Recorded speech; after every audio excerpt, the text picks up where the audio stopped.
Bentar. Muhammad Taufik, Muhammad Fakih Mubarok, Gendis Lesmanasari, Muhammad Alfian. Hadir. Hai. Aku Sensi hadir. Muhammad Oke. Oh, Muhammad Fakih, oke. Yonatan Manulang, Herlina Anca Simatupang, Victor Indra Wijaya, Alfian Raditya Febriansyah, Muhammad Alam Firdaus, Hadir. Hai, Liwaul Hamdi, Liwaul Hamdi hadir Sensei. baik. Alfian Raditya Febriansyah hadir tidak? Hadir. Oh, hadir, baik. Nur Fajar Albana, Muhammad Hian Aidfiddin, M. Fahrul Wicaksana, Atkia Trianda Putra Anugrah, Fityan Habibur Rahman, Ganis Cantika Aulia, siapa? Fityan hadir? Muhammad Yan hadir Oh, Sensei. Muhammad Hian hadir, baik. Fityan Fitian hadir, hadir, Fitian hadir baik, Sensei. baik. Sensei. Ganis, oke. Oke. Ya. Reni Juheni, Arya Rifki Santosa, Ranti Nur Safitri, Ahmad Syuhirat, Dina Nurmayanti, Hadir Sensei. Helin Supriyatin, Nejla Nur Isnain Zain, Acep Andi Purnawan Sidik, Hadir Yasin, Sensei. baik, Yasinta Sabrina, Hadir Sensei. Hafid Hisbullah, Jayadi, Hadir Risma, Sensei. baik, Jayadi, Risma Fidyani, Vilka Cantika Sari, Hadir. Muhammad Erdiansyah,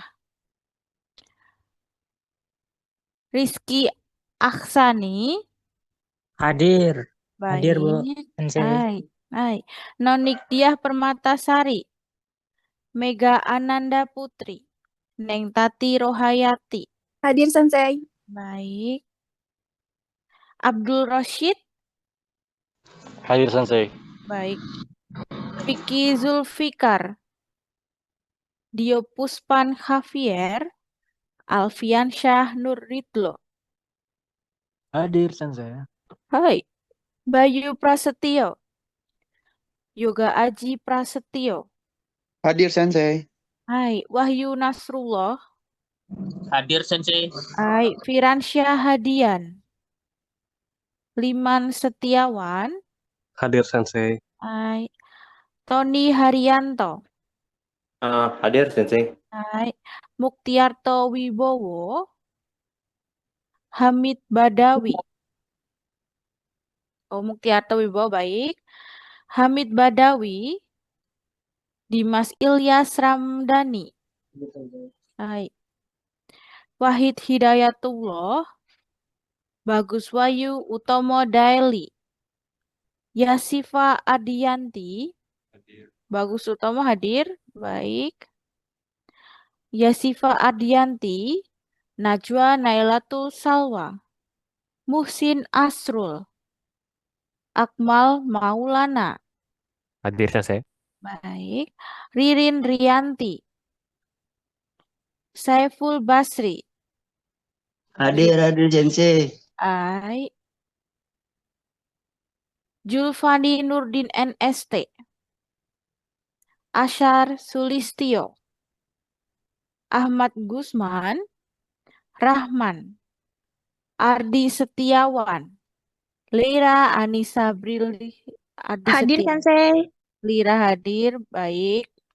Mei Panora Sinaga, Rahman hadir, baik. Mei Panora Sinaga, Hadir Trendy, Sensei. baik. Trendy Aditya Maulidan, Hadir Sensei. baik. Muhammad Gilang Ramadan, Hai Mas. Hai. Surya Malik Aziz. Hadir Sensei. Hai. Mutia Agustin. Hadir Sensei. Hai. Diati Sakina Putri. Hadir Sensei. Hai. Violeta Marsha Yara. Muhammad Rizky Arianto. Hadir Sensei. Hai. Nova Alfiana. Muhammad. Hadir. Hai. Baik. Muhammad Davi Firmansyah. Muhammad Rizky Rahman. Hadir Sensei. Hai. Muhammad Zaki Mubarak.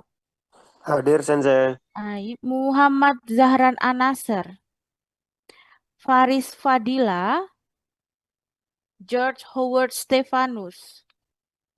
Nadifa Salsabila. Aldi Anggeta. Nendi Chudori. Depriansyah Fitron. Oh ya tadi sudah. Ardiansyah. Gultom Juan Surya. Irgi Saputra. Linda Apriani. Evi Fajriani. Lintang Melistianti. Sari Dewi. Muhammad Ardi Mahesha. Sari Dewi ada, baik. Muhammad Ardi Mahreza, oke, Lintang hadir.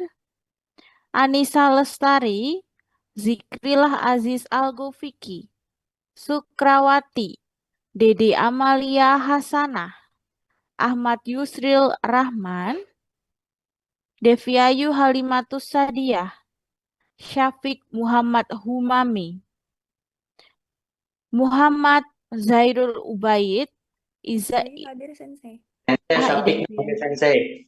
Hai. Siapa tadi, Kak? Syafiq. Oh, Syafiq, oke. Muhammad Zairul Ubaid, Izatun Naishiha, Alfa Maulana Rizki, Nurbayati. Hadir Sensei. Hai. Ahyar Humaydi, Gabriel Tonton Sahatua, Maulana Aji, Elsa Karen Eiren. Hadir. Hai. Apriliana, Desi Retrasari, Frista Zulfatun Januarsih, M. Daiva Exo, Steve Jimmy Hai. Steve Jimmy Beck, Maskur Hasan, Dias Ika Wardani, Fikatri Cahyani. Hadir Sensei. Hai. Hai, Dias hadir, Vika hadir. Desta Alvareza, Farhan Fadila, Husnul Yasfa, Raffi Akmal Fadila, Prabu Kesha, siapa? Husnul Yasfa, baik. Raffi Akmal Fadila, Prabu Kesha, Bayu Aruna, Ilham Pratama Kusuma, Siva Ranjani, Aditya Wibowo, M. Rizky Pratama, Muhammad Andaru Setiawan, Prayoga Kukuh Santosa, Rizky Dwi Arianti, Muhammad Zidan Aska Afandi. Prayoga ada Sensei. Baik. Fadli Al-Karim Darise, Risma Dwi Cahyani. Hadir Sensei. Hai. Alimatul Iza Syadiah, Syakila Naura, Hanif Hidayat, Muhammad Rafi Afarel Ghazali, Muhammad Didat Irsyad, Fazli Abdul Latif Ode, Rizky Maulana, Sofi Mulyani, Abrar Maulana, Geri Suryana, Dava Hadir Rizky, Sensei. Geri Suryana, baik. Dava Rizky Wahyudi, Michael, hai. Hadir Sensei. Hai, Michael Sidarta, baik. Lutfia Eka Agustin, Muhammad Sidik, Putra Pandu Purwoko, Ladisha Tridate Detari,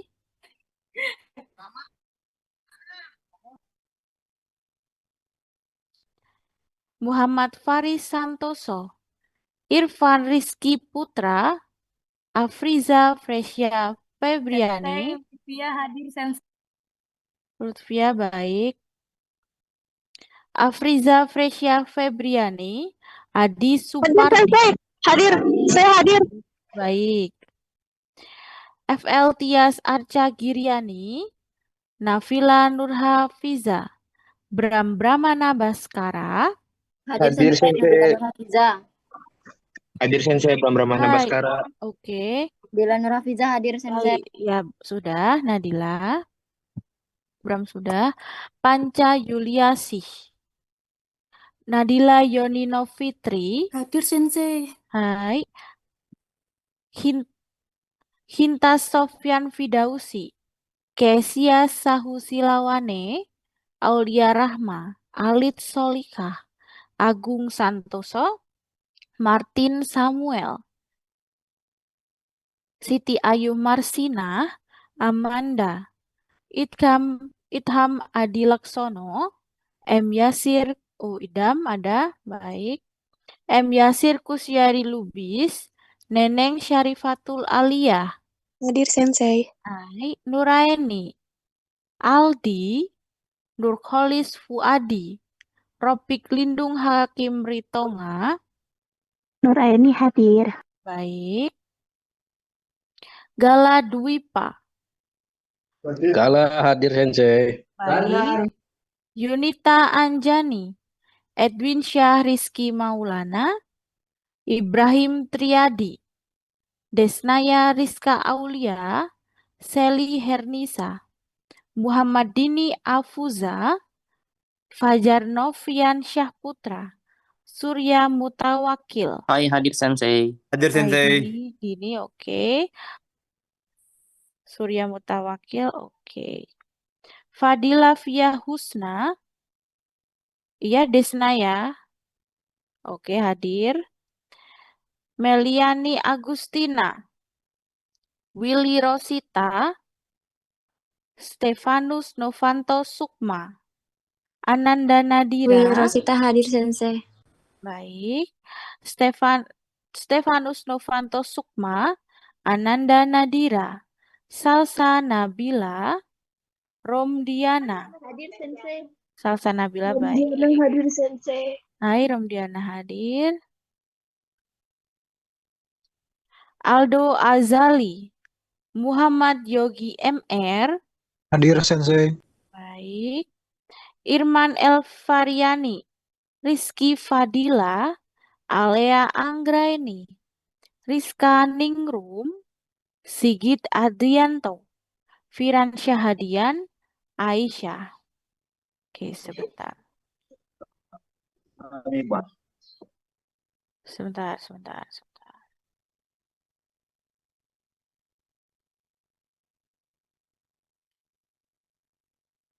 Oke, Kak, saya mau tanya ke Kak Rumdiana dulu. Kak Rumdiana usianya berapa ya? Saya usianya 26 sensei. 26, tingginya berapa, Kak?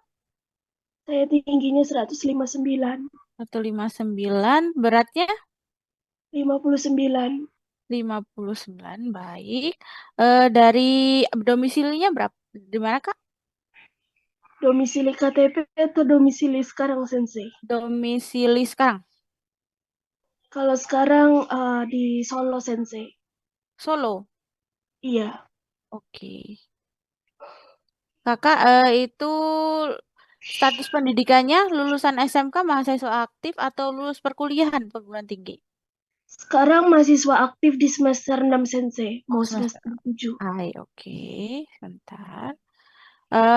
Ada buta warna? Buta mata pada buta warna mata? Buta warna tidak ada tapi ada minus sensei. Minusnya berapa, Kak? 5. Minus 5, baik. Oke, sumber tahu apa online gratis ini dari mana? Job fair, sosial media ISO atau WhatsApp? Dari teman. Oh, dari Di- teman. Oh, baik. Oke, boleh disebutkan nomornya? Maaf. 0823 0823 2382 2382 2394. 2394. Hai, terima kasih Kak. Terima kasih Sensei. Hai, sama-sama. Oke, sebentar.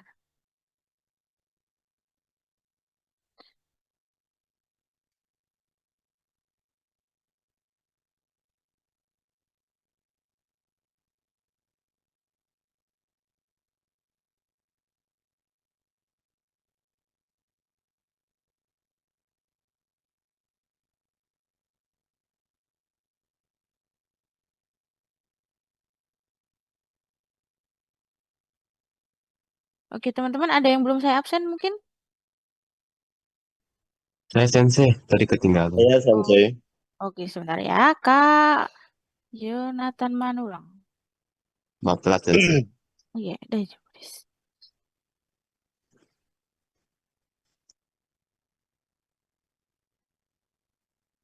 Jonathan Manulang, Kak Anca Herlina, Anca Simatupang, terus Kak Ahmad. Vicky Zulfikar hadir Sensei. Oke, sebentar. Ahmad Gusman ya. Iya, Ahmad Gusman Sensei. Baik, baik.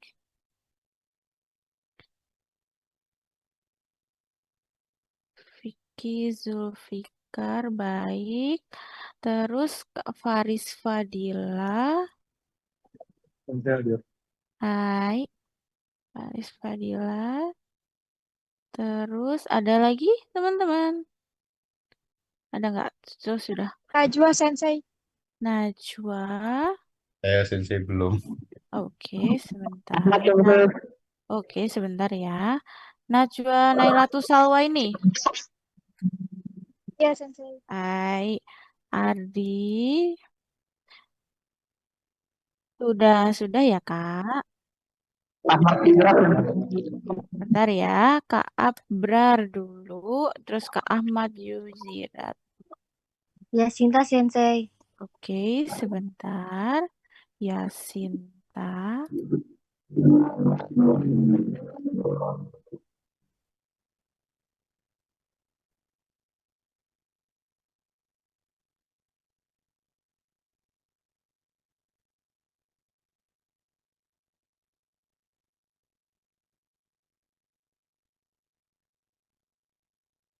Oke, sudah. Terus siapa? Ada lagi? Sudah semua? Muhammad Taufik tadi udah Sensei. Oke, Muhammad Taufik ya. Oke, sudah. Algo Vicky. Algo Vicky sudah. Terus siapa yang belum? Sensei, maaf, Depriansa Iya. Fitra belum ya? Sudah Kak. Oke, arigato Sensei. Iya, ada tes mas. Ada yang lagi? Ada yang belum? Mungkin. Sudah? Oke. Bentar ya, saya komunikasikan dulu dengan Asep Sen.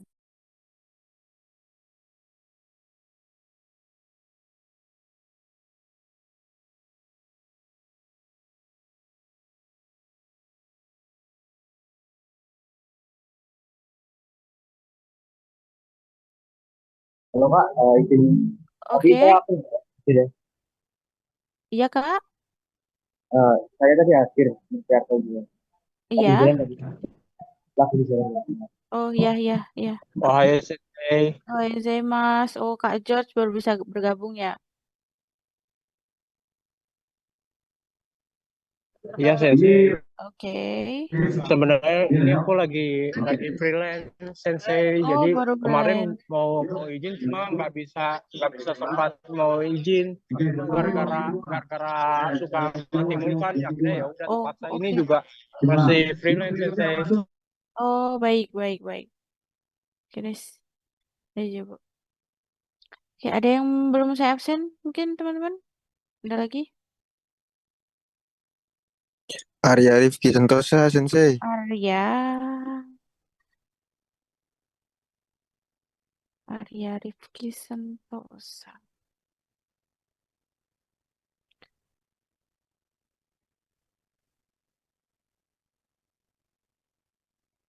Kayaknya saya baru tahu ini namanya. Udah pernah bergabung, Kak? Udah Sensei, udah seminggu yang lalu bergabungnya. Tapi kalau di absensi saya nggak ada nama Kakak. Ada Kak, masa sih? Oh, Kemarin-kemarin di absen? masa Iya Sensei. Arya Arif? Ini Kak nama Kakak asli Arya double A. Enggak, satu satu doang. Satu doang. Bentar. Biasanya paling awal Sensei. Oh iya. Iya. Oh, ada iya Arya Rifki Sentosa. Ini double A. Saya lihatnya di sini ya. Oke. Oke, sudah. Oh, Ada yang belum? Arigato Sensei. Iya, dan Sensei. Wahid ya. Wahid. Wahid. Wahid Hidayatullah. Baik, sudah. Ya, Kak George. Nama saya sudah dipanggil belum, Sensei? Sudah Kak. Sudah saya absen. Oh iya, saya hadir ya, Sensei. Iya, iya Kak. Oke, arigato. Iya, data semesta. Oke, sudah ya.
Ya, baik. Halo, Assalamualaikum warahmatullahi wabarakatuh, minasan.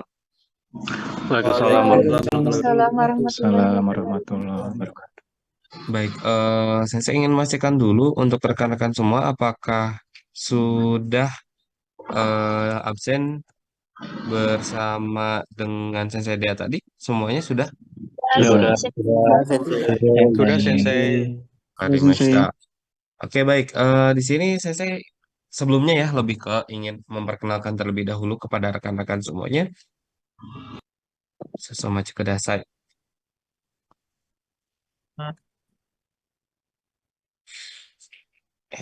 ですね。ちょっと待って。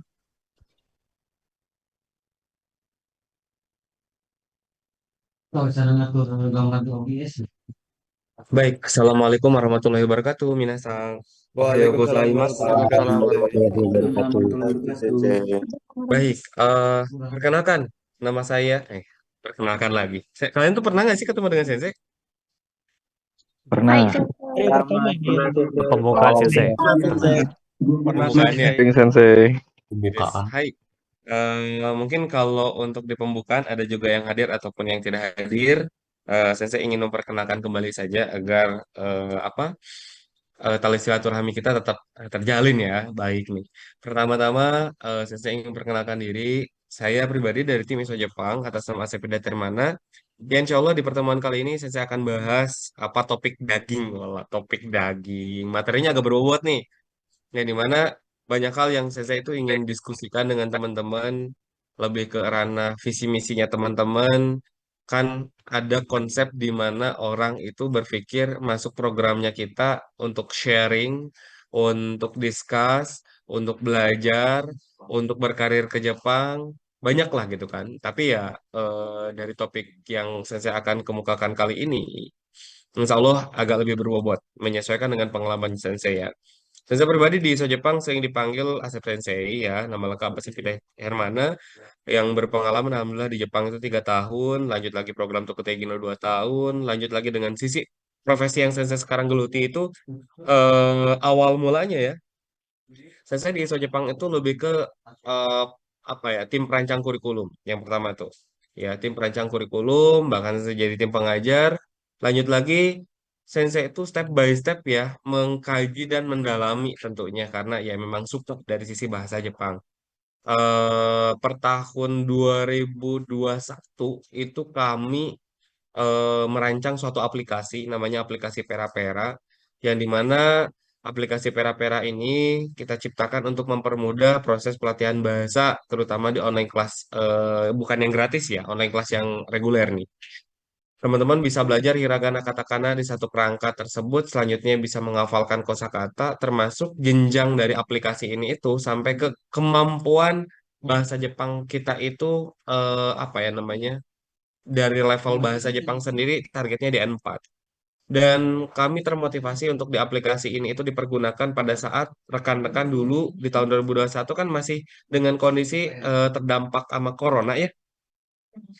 Ya, makanya kami itu pada momen tersebut justru kita maksimalkan nih bagaimana caranya si aplikasi ini tuh bisa dipergunakan oleh rekan-rekan yang memang ingin belajar bahasa gitu kan. Alhamdulillah untuk aplikasi Pera-Pera launching langsung oleh Ibu Kementerian Dinas Ketenagakerjaan Ibu Ida Fauzia yang dimana pada saat soft launching tersebut dihadiri oleh beberapa petinggi ya, terutama dari lini pemerintah. Dan dimulailah momen itu kami masuk nih ke program-programnya pemerintah. Ada yang kolaborasi ISO Jepang, pemerintah Kota Palu. Ada nggak dari di sini yang hadir? Kota Palu hadir, teman-teman semua? Ada nggak Ada yang dari Kota Sensei. Palu? Ya, nah kita kolaborasi dengan pemerintah Kota Palu. Lanjut lagi, setelah itu kita kolaborasi lagi dengan dinas yang lain. Salah satunya ada Kabupaten Tangerang. Hadir nggak peserta yang dari Kabupaten Tangerang? Ada nggak nih di grup ini? Nggak ada ya. Nah, alhamdulillah. Hadir Sensei. Oh, hadir. Oke, mantap. Arigato. Terus kami juga kolaborasi dengan Kabupaten Kota Sukabumi gitu kan. Dan merembet nih. Dari situ tuh langsung masuk lagi ke Kabupaten apa Cilacap, masuk lagi ke Indramayu, masuk lagi ke Cirebon. Kolaborasi ini tuh kita bangun, maksudnya di sini kan gini loh.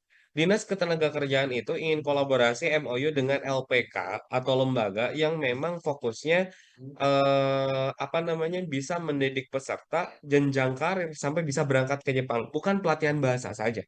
Itu konsep dari pemerintah loh, yang dimana pihak pemerintah itu bisa, apakah bisa pihak lembaga menjamin bisa sampai berangkat ke Jepang. Nah, rata-rata kalau untuk dari lembaga-lembaga sejenis, maksudnya ya memang mungkin kalian juga yang sekarang yang online kelas gratis, ada juga yang masuk LPK yang ada di daerah, di LPK penyangga barangkali atau pernah belajar. Contoh mati kudasai, minasang contoh.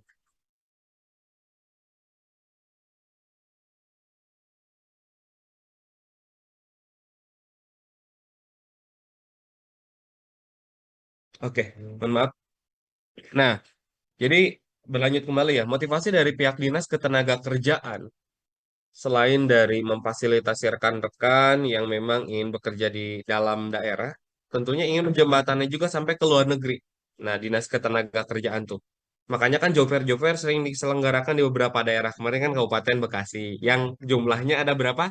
135.000 yang datang, yang real aktual job yang ditawarkan cuma di angka 300-an. Lalu kan lucu. Ya, nah Dinas Ketenagakerjaan tuh ada perannya.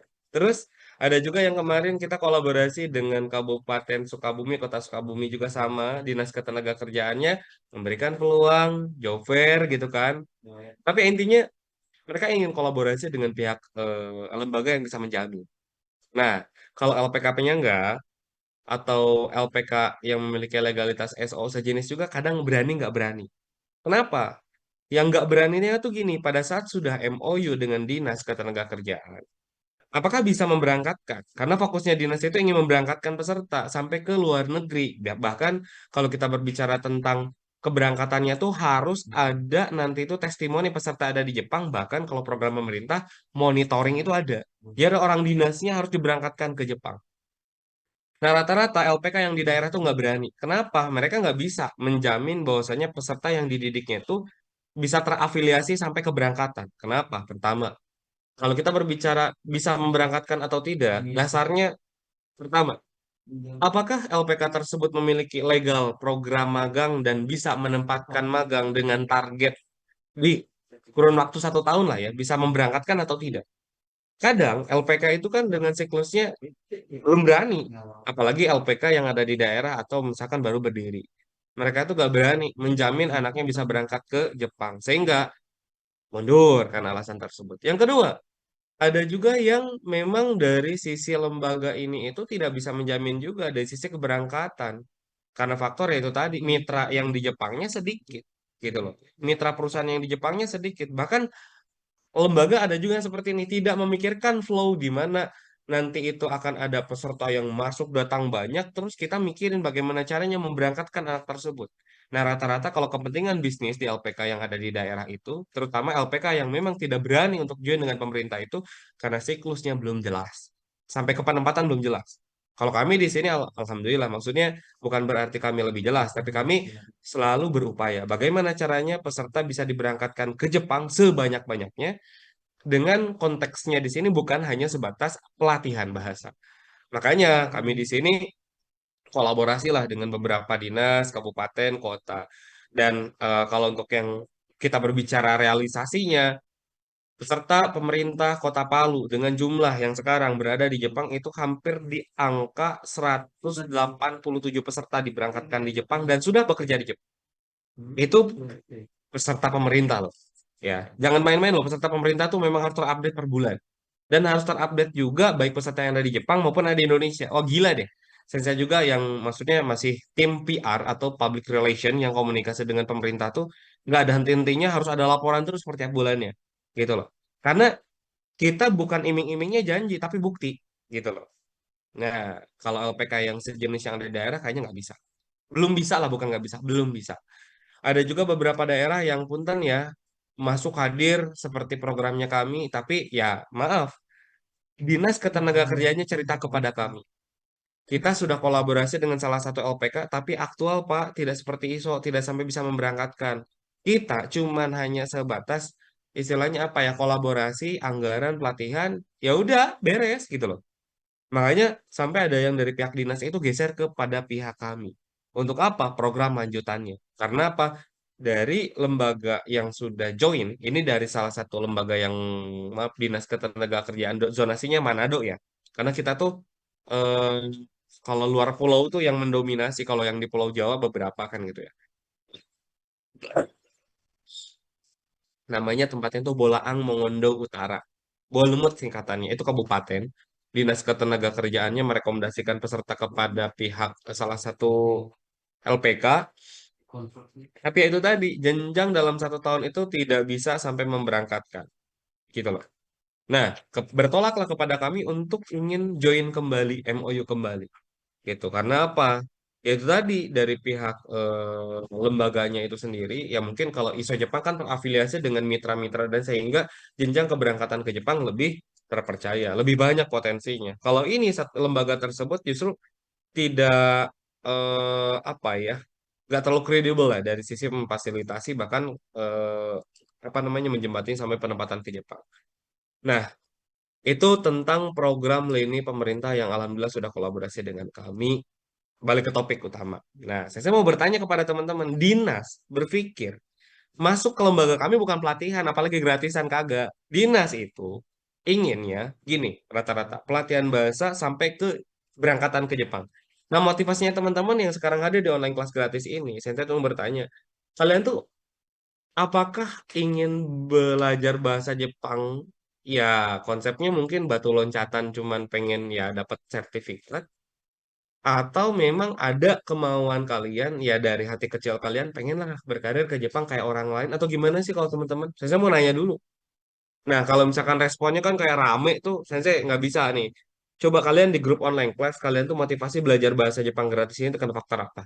Apakah memang ingin berkarir ke Jepang atau memang ingin upskill? Itu aja dua deh pertanyaannya.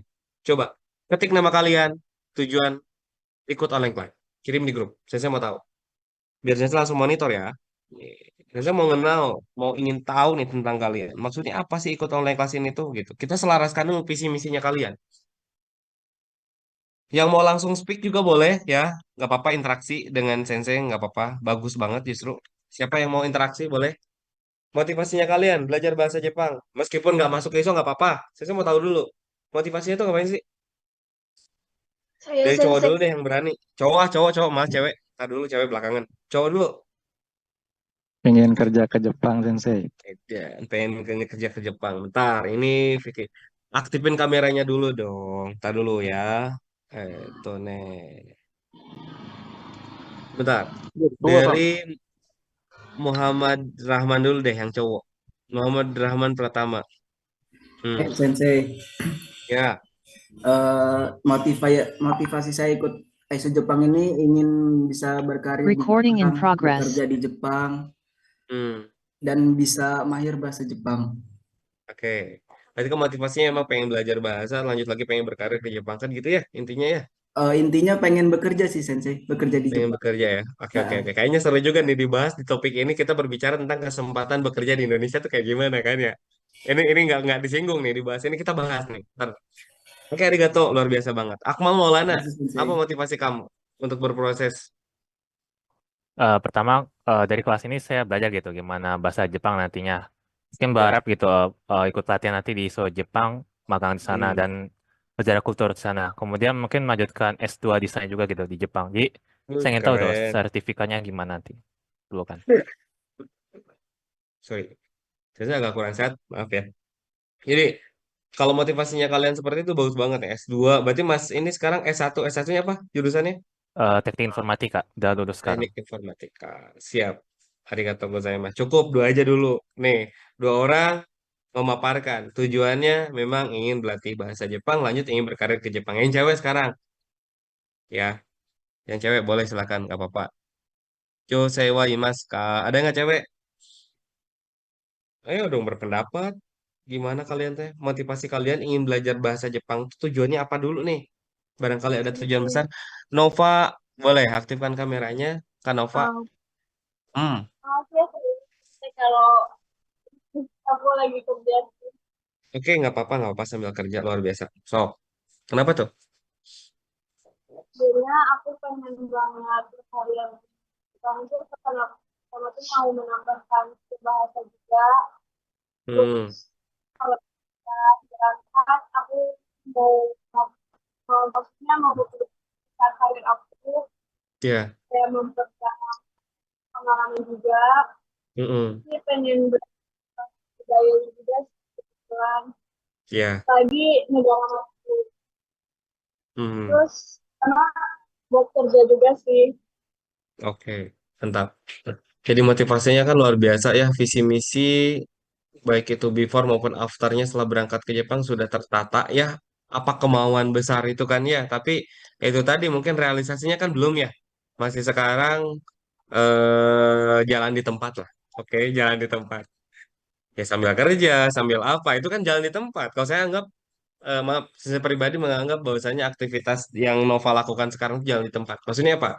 Tidak ada pergerakan yang memang menuju kepada arah yang jelas. Artian, Di sini masih jalan di tempat sambil menganalisa.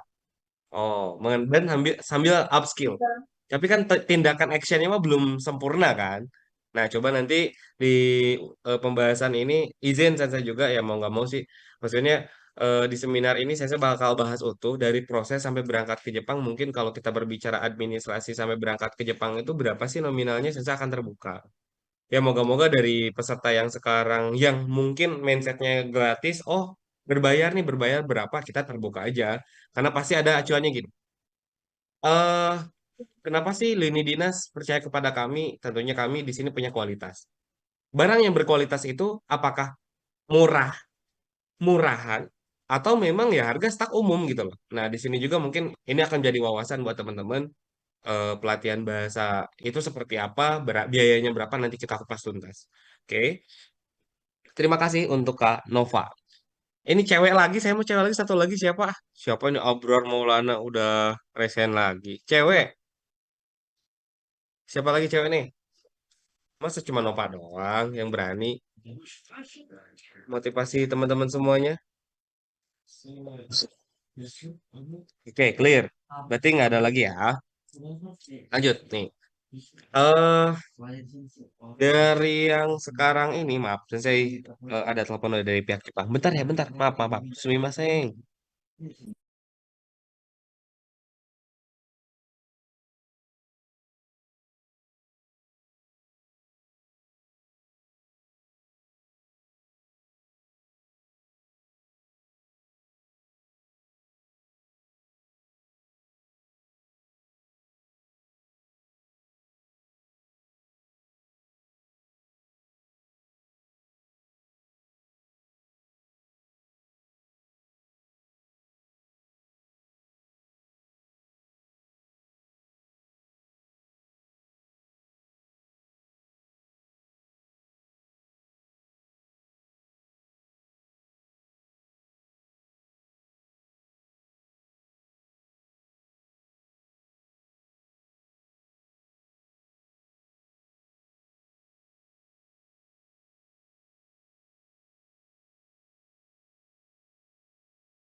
Hai, mohon ditunggu sebentar ya teman-teman.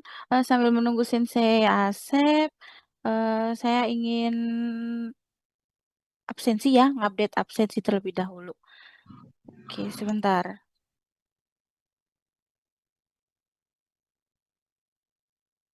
Sebentar. Oke, teman-teman, siapa yang baru bergabung? Yang belum saya absen? Saya Sensei, saya. Fahrul ya, Kak Fahrul.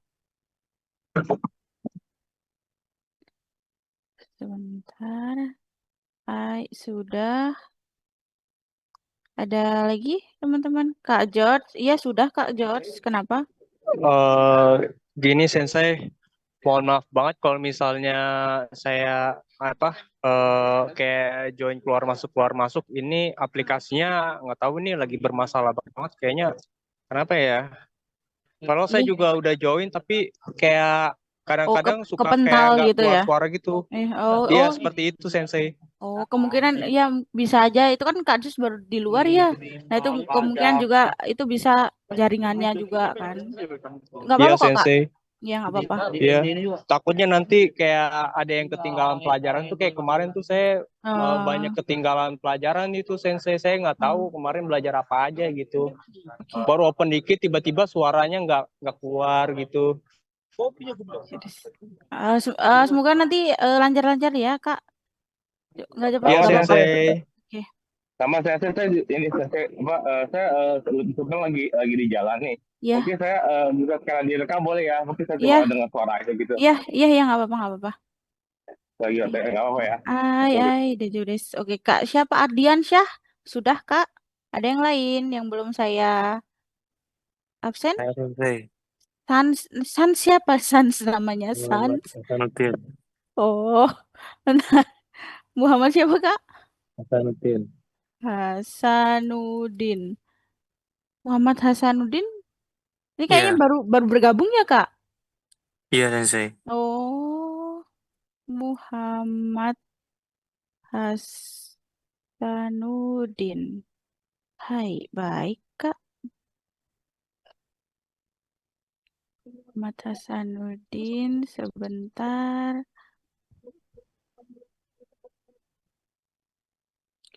Kak Muhammad, Kak Hasanuddin, Iya Sensei. kalau boleh tahu umurnya berapa? 25. 25, tingginya 180.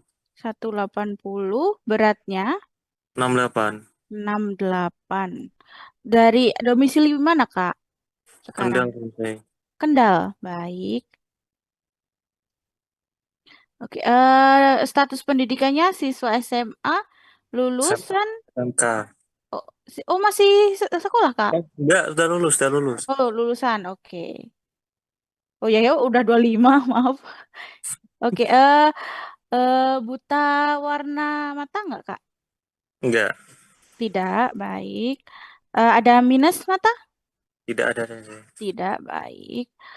Sumbernya kelas online ini tahu dari mana? Sosial media, WhatsApp, job fair, atau website ISO? Sosial media. Sosial media, baik. Hai, kalau boleh tahu nomor aktifnya atau nomor WA-nya, Kak? Iya ada. Nanti itu di. Oh, baik. Oke, di chat aja juga nggak apa-apa, Kak. Iya nanti. Hai, terima kasih, Kak. Iya Sensei. Hai, ada yang lain yang belum saya absensi? Mungkin teman-teman? Oh, Kak Edwin Syah. Ya Sensei. Oke, sebentar. Edwin Syah Rizky Maulana.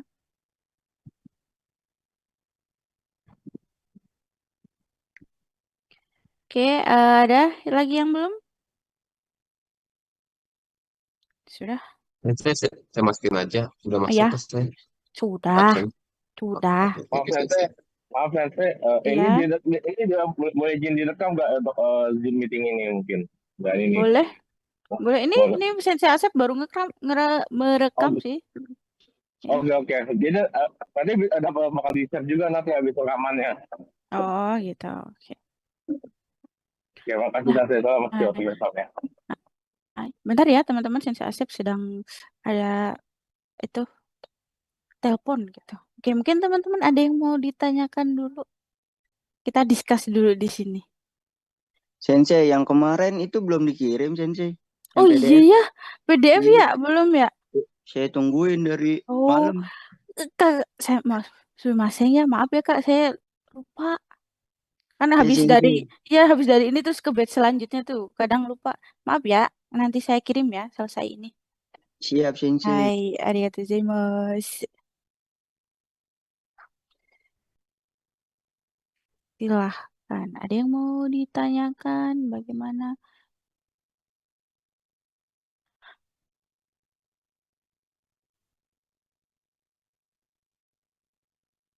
Sensei, izin Ya, bertanya. ya. Kalau -5 itu, Sensei, kalau mau ngambil bidang perhotelan, apakah memang sulit, Sensei? Begini ya Kak, Em, sebaiknya kalau untuk minus ya, di atas 2,5 ya, memang itu harus ada yang namanya pengobatan, ya kan? Pengobatan atau terapi ya, seperti itu. Kalau lebih baiknya mah memang disarankan untuk klasik, Kak. Kayak gitu ya. Yang kayak -5 kayak gitu, teman-teman. Karena memang juga nggak semua perusahaan tuh mau ya yang udah minusnya tinggi gitu kan. Jadi gimana ya? Apalagi kita di pabrik ya, teman-teman gitu. Kita banyak pegang, seumpama ya di pabrik gitu. Kita banyak pegang mesin yang besar-besar gitu kan ya. Nah, itu juga terlalu mungkin agak terlalu beresiko, apalagi kita juga kayak QC ya pengecekan. Nah, itu butuh yang jelas lah seperti itu ya. Tapi 2,5 masih bisa. Tapi kalau yang 2,5 ke atas memang disarankan untuk terapi ataukah em, klasik seperti itu, Kak.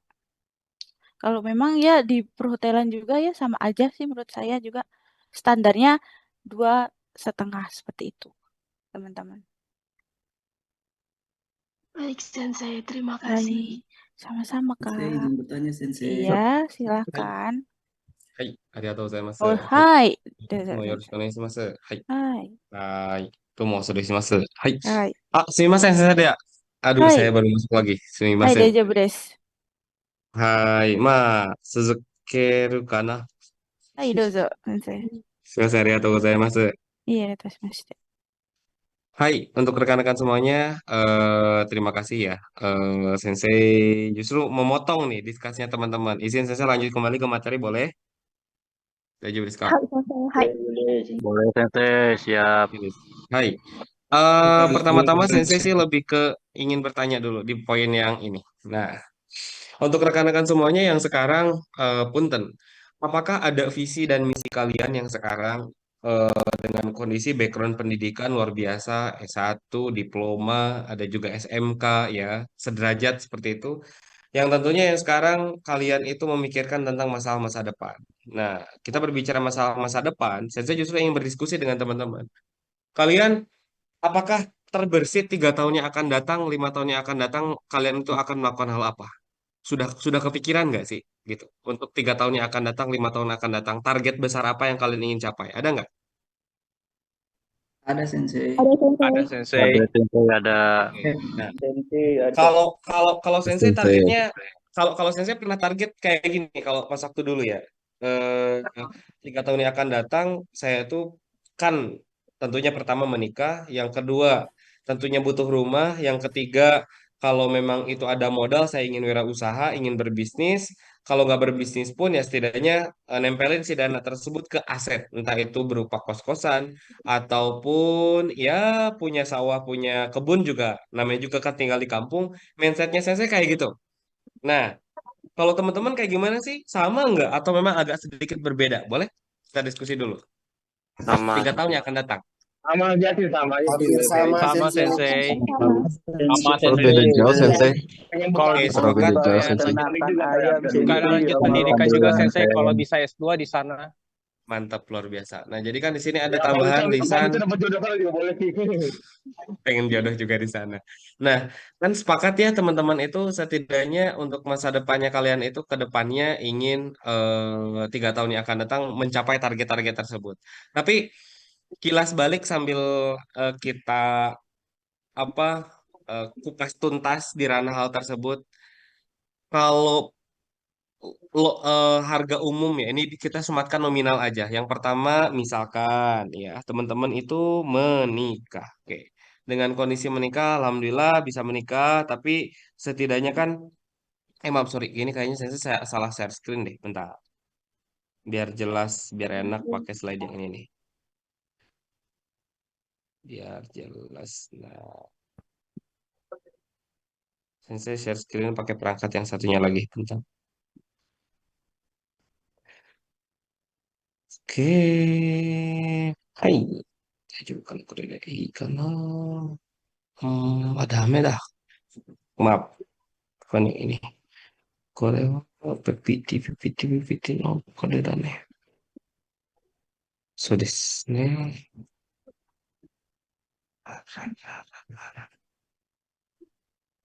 Bentar. Kenapa sih ini yang dibukanya PPT yang ini tapi kok nggak bisa share ya?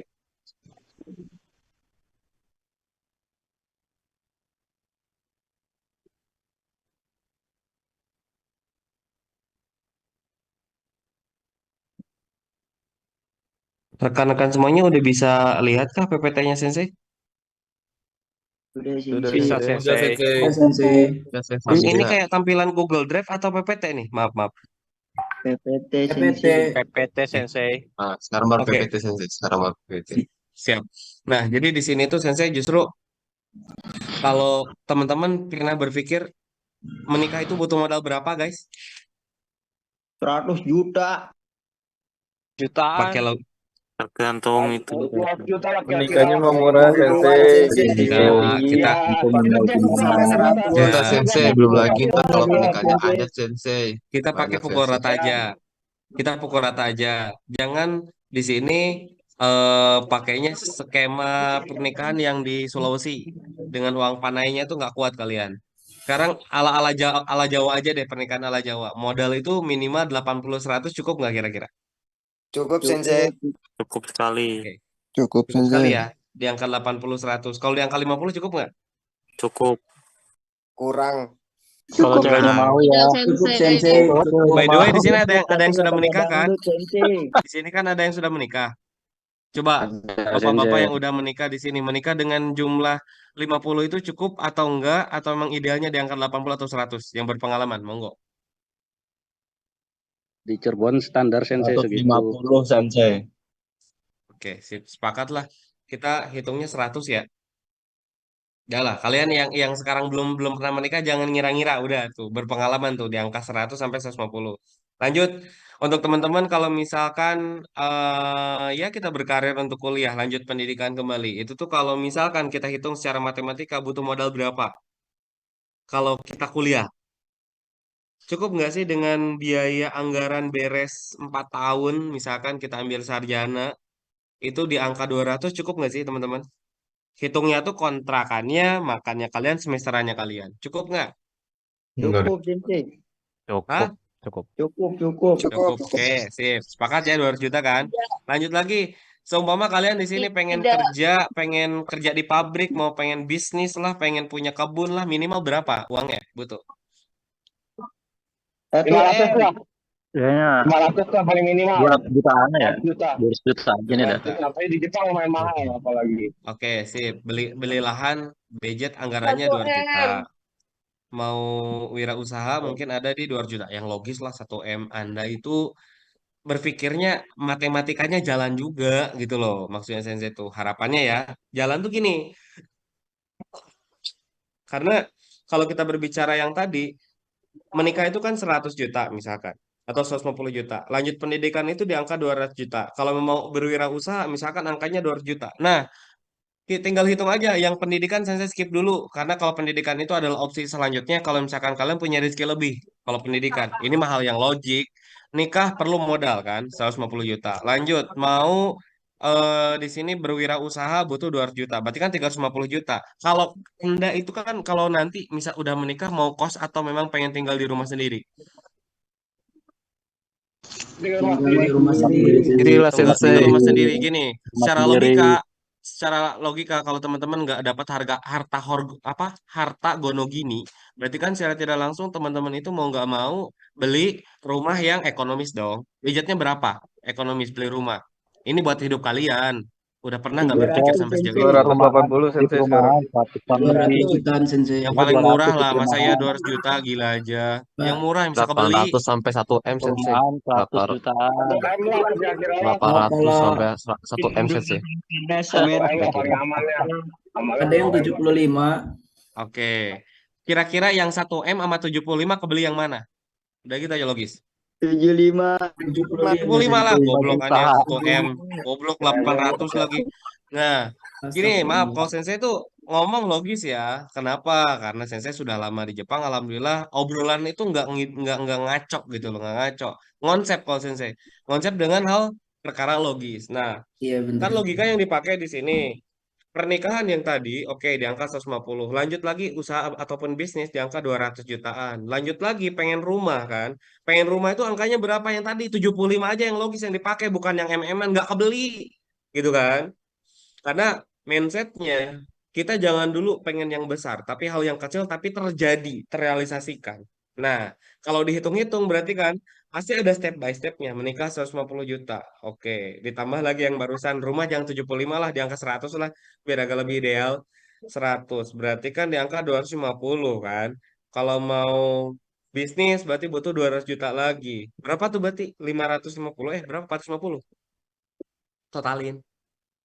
150 450. tambah 100 tambah 200 juta. Berapa? 450. Oke, Setengah cocok. M.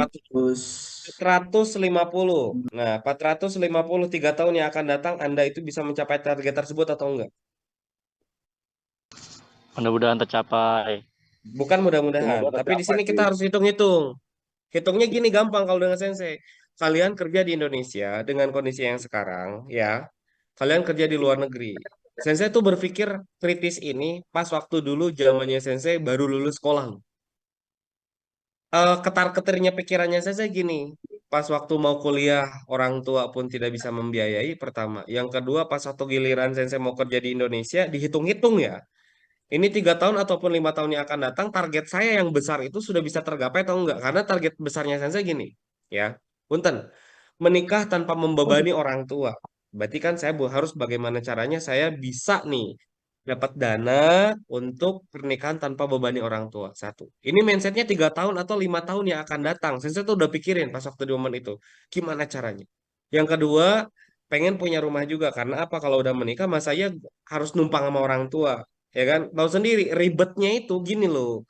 Kalau kita tinggal di satu rumah, mending kalau akur. Kadang kan biasanya bini atau suami sama mertua tuh kadang kurang akur gitu loh.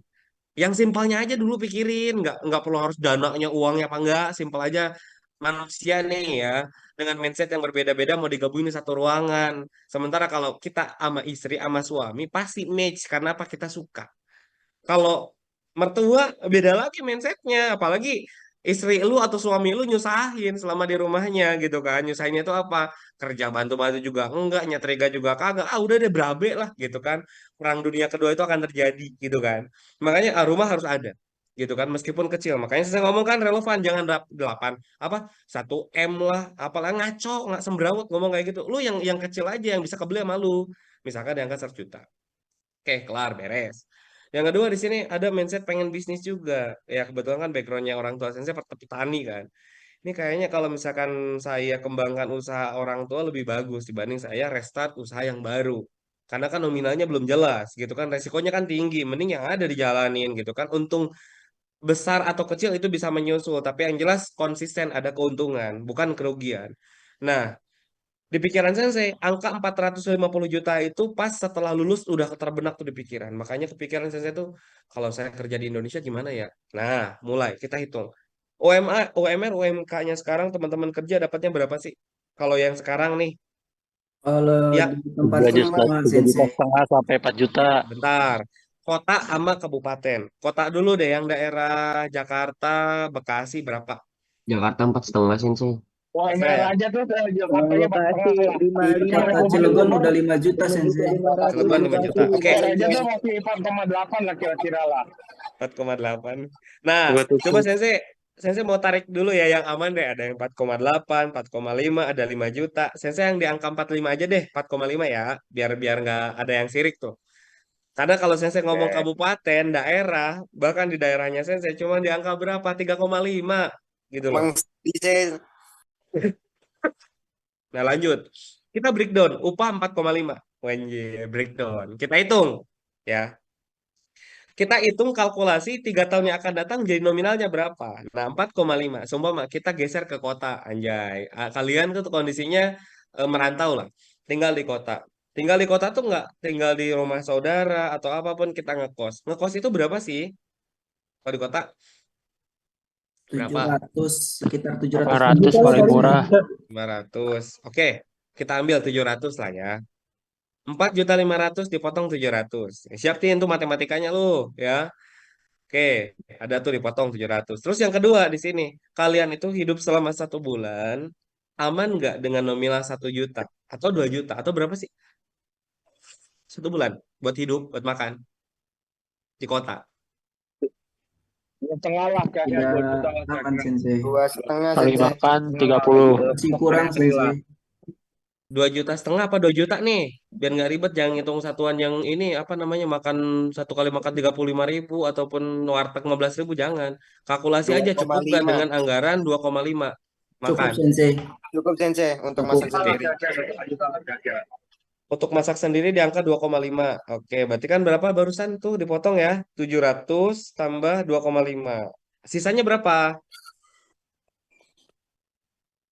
Yang di angka 45. 45 dipotong 1,8 juta. 3.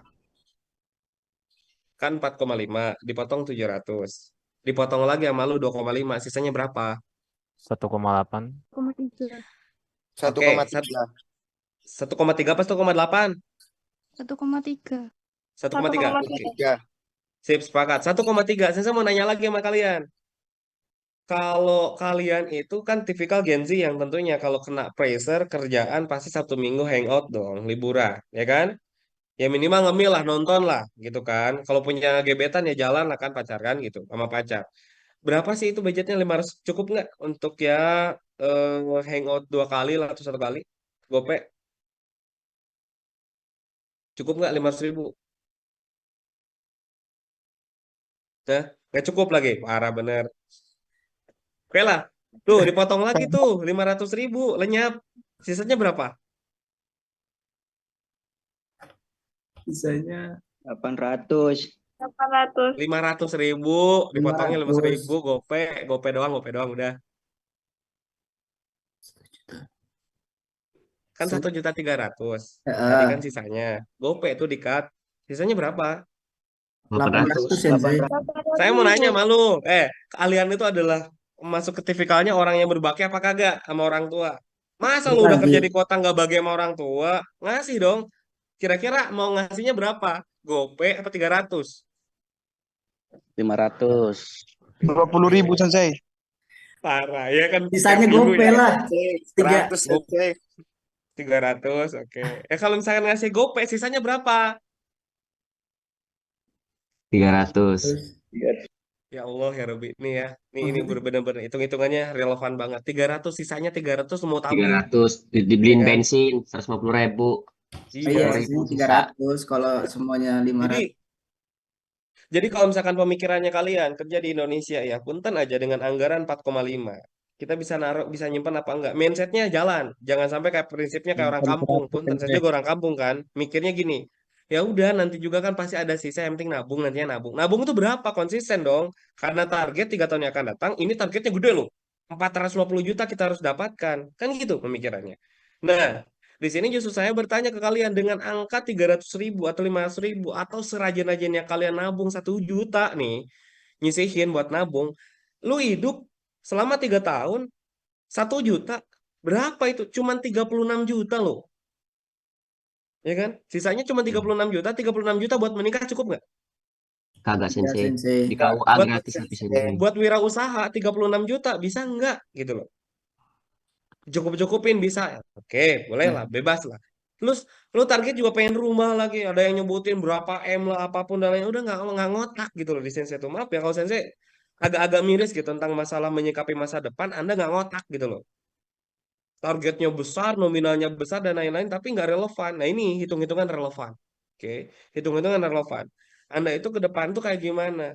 Dulu Sensei stresnya tuh justru memikirkan hal tersebut. Ini gimana ya kalau saya kerja ke Jakarta cuma dapatnya segini. Kalau saya kerja di PT Pama dulu ya. Dulu tuh PT Pama kan lebih ke ranah ini apa namanya kayak alat-alat berat. Upahnya lumayan gede kan gitu. Tapi nggak, aduh di tervisit di pikiran saya, oh jauh juga harus luar pulau juga. Pengorbanannya luar biasa. Sehingga pemikirannya saya, udah deh saya harus keluar negeri. Tapi keluar negeri juga ya jangan sampai salah kaprah. Saya analisa tuh semua. Dimulai dari negara berkembang sampai negara maju. Kalau dulu saya tuh ada konsep pengen ke Hong Kong, pengen ke Korea, pengen ke Hong Kong, ke Taiwan, sama juga ke Singapura, sama Malaysia. Dipikir-pikir, perasaan kerja di tempat tersebut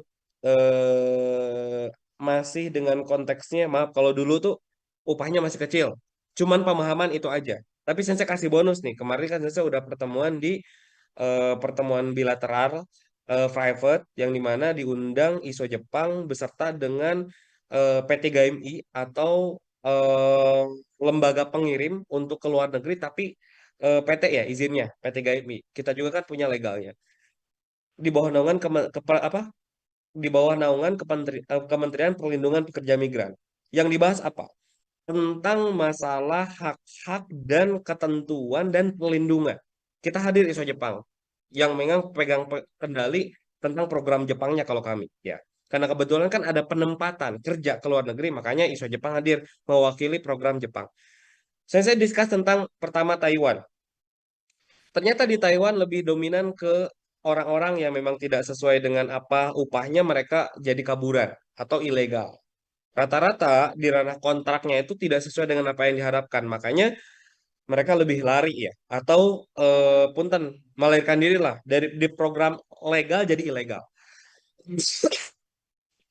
Kebanyakannya seperti itu. Yang kedua, Hong Kong. Kalau ke Hong Kong di sini justru lebih ketat. Ketatnya di mana? Di mana ke lapangan pekerjaan yang di Hong Kong itu justru kan dominan bukan formal tapi non formal. Kerjanya tuh ada yang dari driver, ada yang pembantu rumah tangga. Sementara kalau kerjanya di sana itu ada kasus di mana salah satu perusahaan, salah satu majikan yang memang mendapatkan WNI dipekerjakan di tempat tersebut, cuman bau kaki doang, ya, sama bau kos kaki sama bau ketiak itu sampai di cut, dipotong, ganti orangnya, dipulangin ke negara. Hal sepele loh di Hong Kong, ada yang kayak gitu. Jadi haknya itu gini, kalau kalau saya dengar pasal 1 ayat 1 atas apa namanya? Pasal 1 ayat 1 majikan itu adalah yang paling benar. Salah satunya itu dari hal yang sepele ketiak aja sampai dipulangin, sampai deportasi. Kan nggak lucu.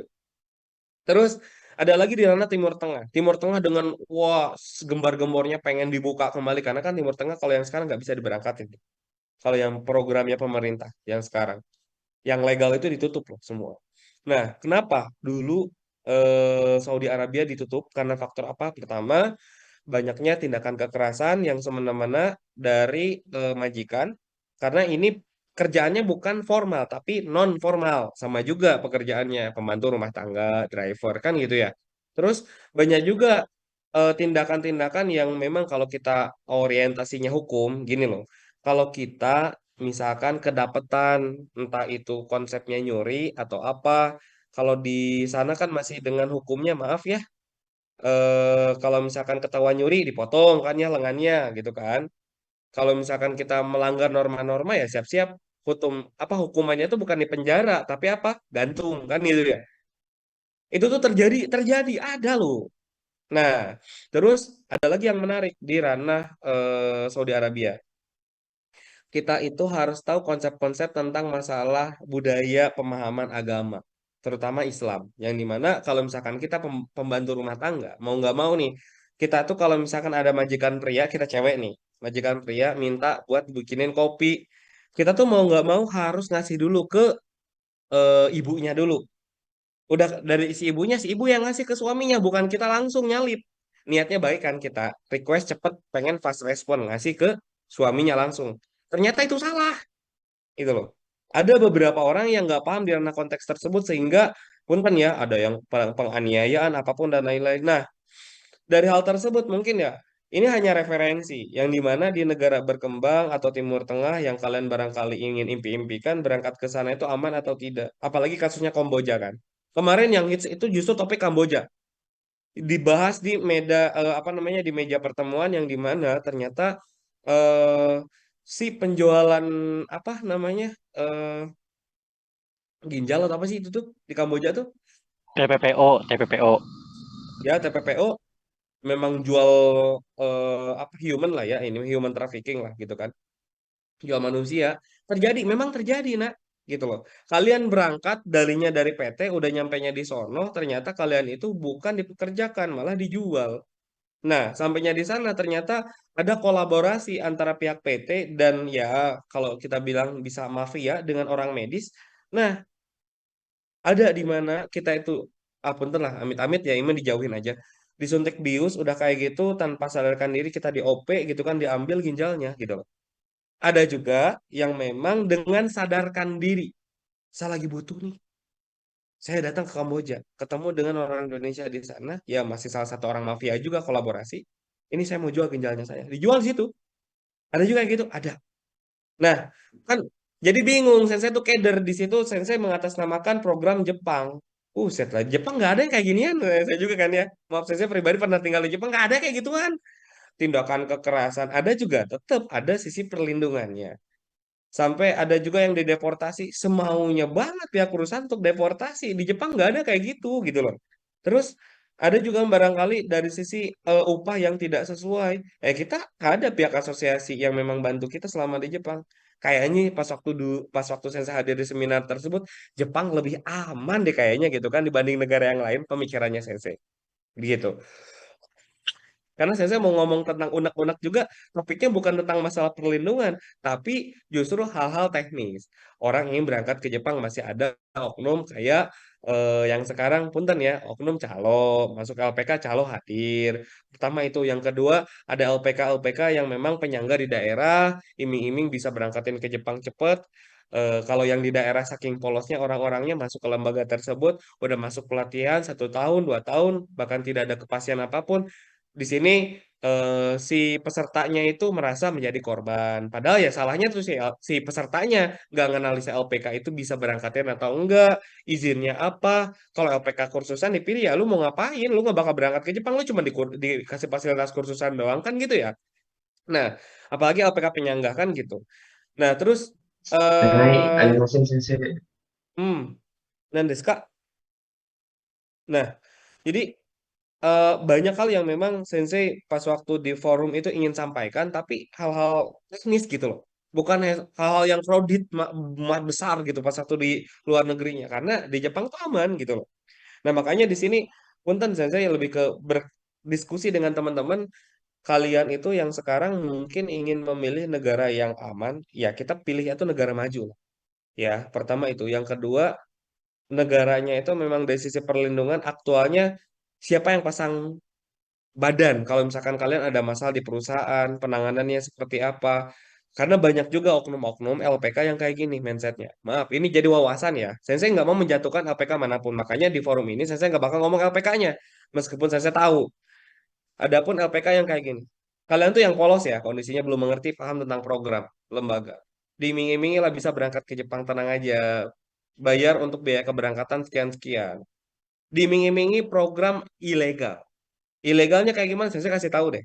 Kalian berangkat menggunakan visa turis. Lanjut, berangkatnya di Jepang kan visa turis itu durasinya 2 minggu. Setelah itu kalian melarikan diri aja. Nah, melarikan diri di sini dengan konteksnya kalian nanti harus berlindung di bawah naungan mafia. Tapi maaf, kalian itu konteksnya tinggal di Jepang ilegal. Bukan legal, ilegal. Dan itu program ada di LPK yang nawarin. Ekstrim banget, nggak ada prosedural normal gitu, nggak. Ini justru yang abnormal. Ada yang kayak gitu, ada gitu loh. Terus ada juga yang ya macam-macam lah. Maksudnya saya sih di sini nggak, jangan sampai ada juga kalian yang maaf masuk lembaga LPK tiba-tiba ikut wawancara diberikan iming-iming bisa berangkat ke Jepang dengan dijanjikan kalian asal bayar sekian juta bisalah berangkat ke Jepang beli kursi gitu kan. Aduh itu lebih hati-hati lagi deh. Jangan sampai polos banget gitu. Nah, makanya di forum ini saya ingin discuss kepada teman-teman. Tapi sebelum forum itu yang saya ingin bahas, sepakat nggak sih kalau kalian yang sekarang ini sebagai Gen Z ataupun ya anak yang sekarang baru lulus sekolah ataupun sudah sarjana atau diploma belum mencapai target besar, tapi iming apa namanya mimpinya besar, tapi apa yang kalian lakukan sekarang itu tidak sesuai atau selaras dengan apa mimpi besar kalian. Sepakat nggak sih? Udah selaras gak sih dengan apa target mimpi besarnya kalian sekarang? Yang dijalani hidup kalian sekarang? Atau emang udah konsepnya alhamdulillah dapatnya 2 digit sen, udah dapat alhamdulillah aman. Atau gimana sih? Atau emang konsepnya ya gitu, mimpinya gede tapi upaya dan usahanya masih stuck jalan di tempat atau gimana? Kalian maksudnya yang mana kategorinya? Sensei itu ingin berdiskusi dulu.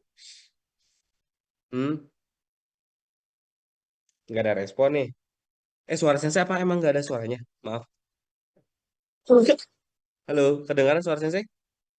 Kedengaran Sensei. Terdengar Atau Sensei. tertegun langsung diam. Aduh iya, benar juga ya, Sen. Targetnya kita tuh sebetulnya besar, tapi ya tidak berimbang dengan apa target besar tersebut. Ada benar juga sih Mungkin. Sensei itu. Sensei Hah? seperti itu. Ada benarnya juga itu. Ada bernya juga. Benarnya Tapi juga itu. awas, kalian merasa dan sadar itu setelah orang lain sukses, kalian masih jalan di tempat, awas hati-hati loh. Ya, karena kalian udah sadar, udah lama, sadarnya udah lama, tapi nggak ada pergerakan, gitu loh. Nah, makanya di forum ini kita discuss. Oke. Nah, lanjut. Kalau kita berbicara dengan situasi yang sekarang, oke, kita langsung kupas tuntas nih. Situasi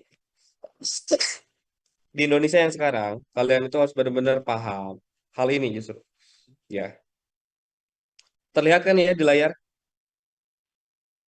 Terlihat Sensei. Oke. Kelihatan Sekarang itu Sensei. data pengangguran di Indonesia, ya tingkat Lihat, pengangguran Sensei. tinggi di kalangan lulusan SMA, SMK, dan universitas. Keterbatasan lapangan kerja dan ketidakketerampilan dengan kebutuhan industri. Gapnya banyak nih. Kalian itu yang sekarang, alhamdulillah udah lulus sekolah. Tapi kalian harus sadar diri, harus mawas diri. Kalian yang sarjana maupun kalian yang lulusan SMA sederajat.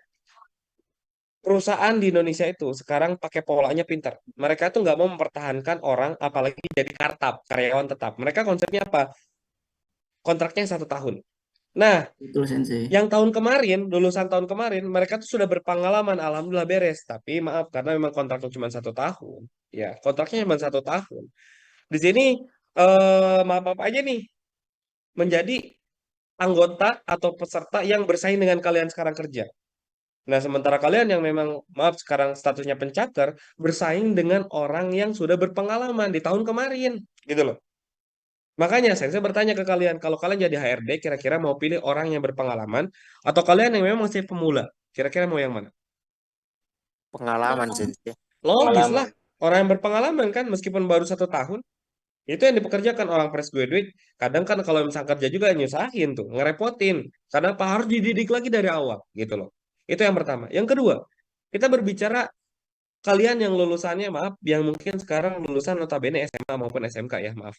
Nih, kalian pun ada nih pesaing yang lebih unggul apa? Lulusan diploma atau sarjana gitu. Nah, terus ada lagi tantangan yang selanjutnya.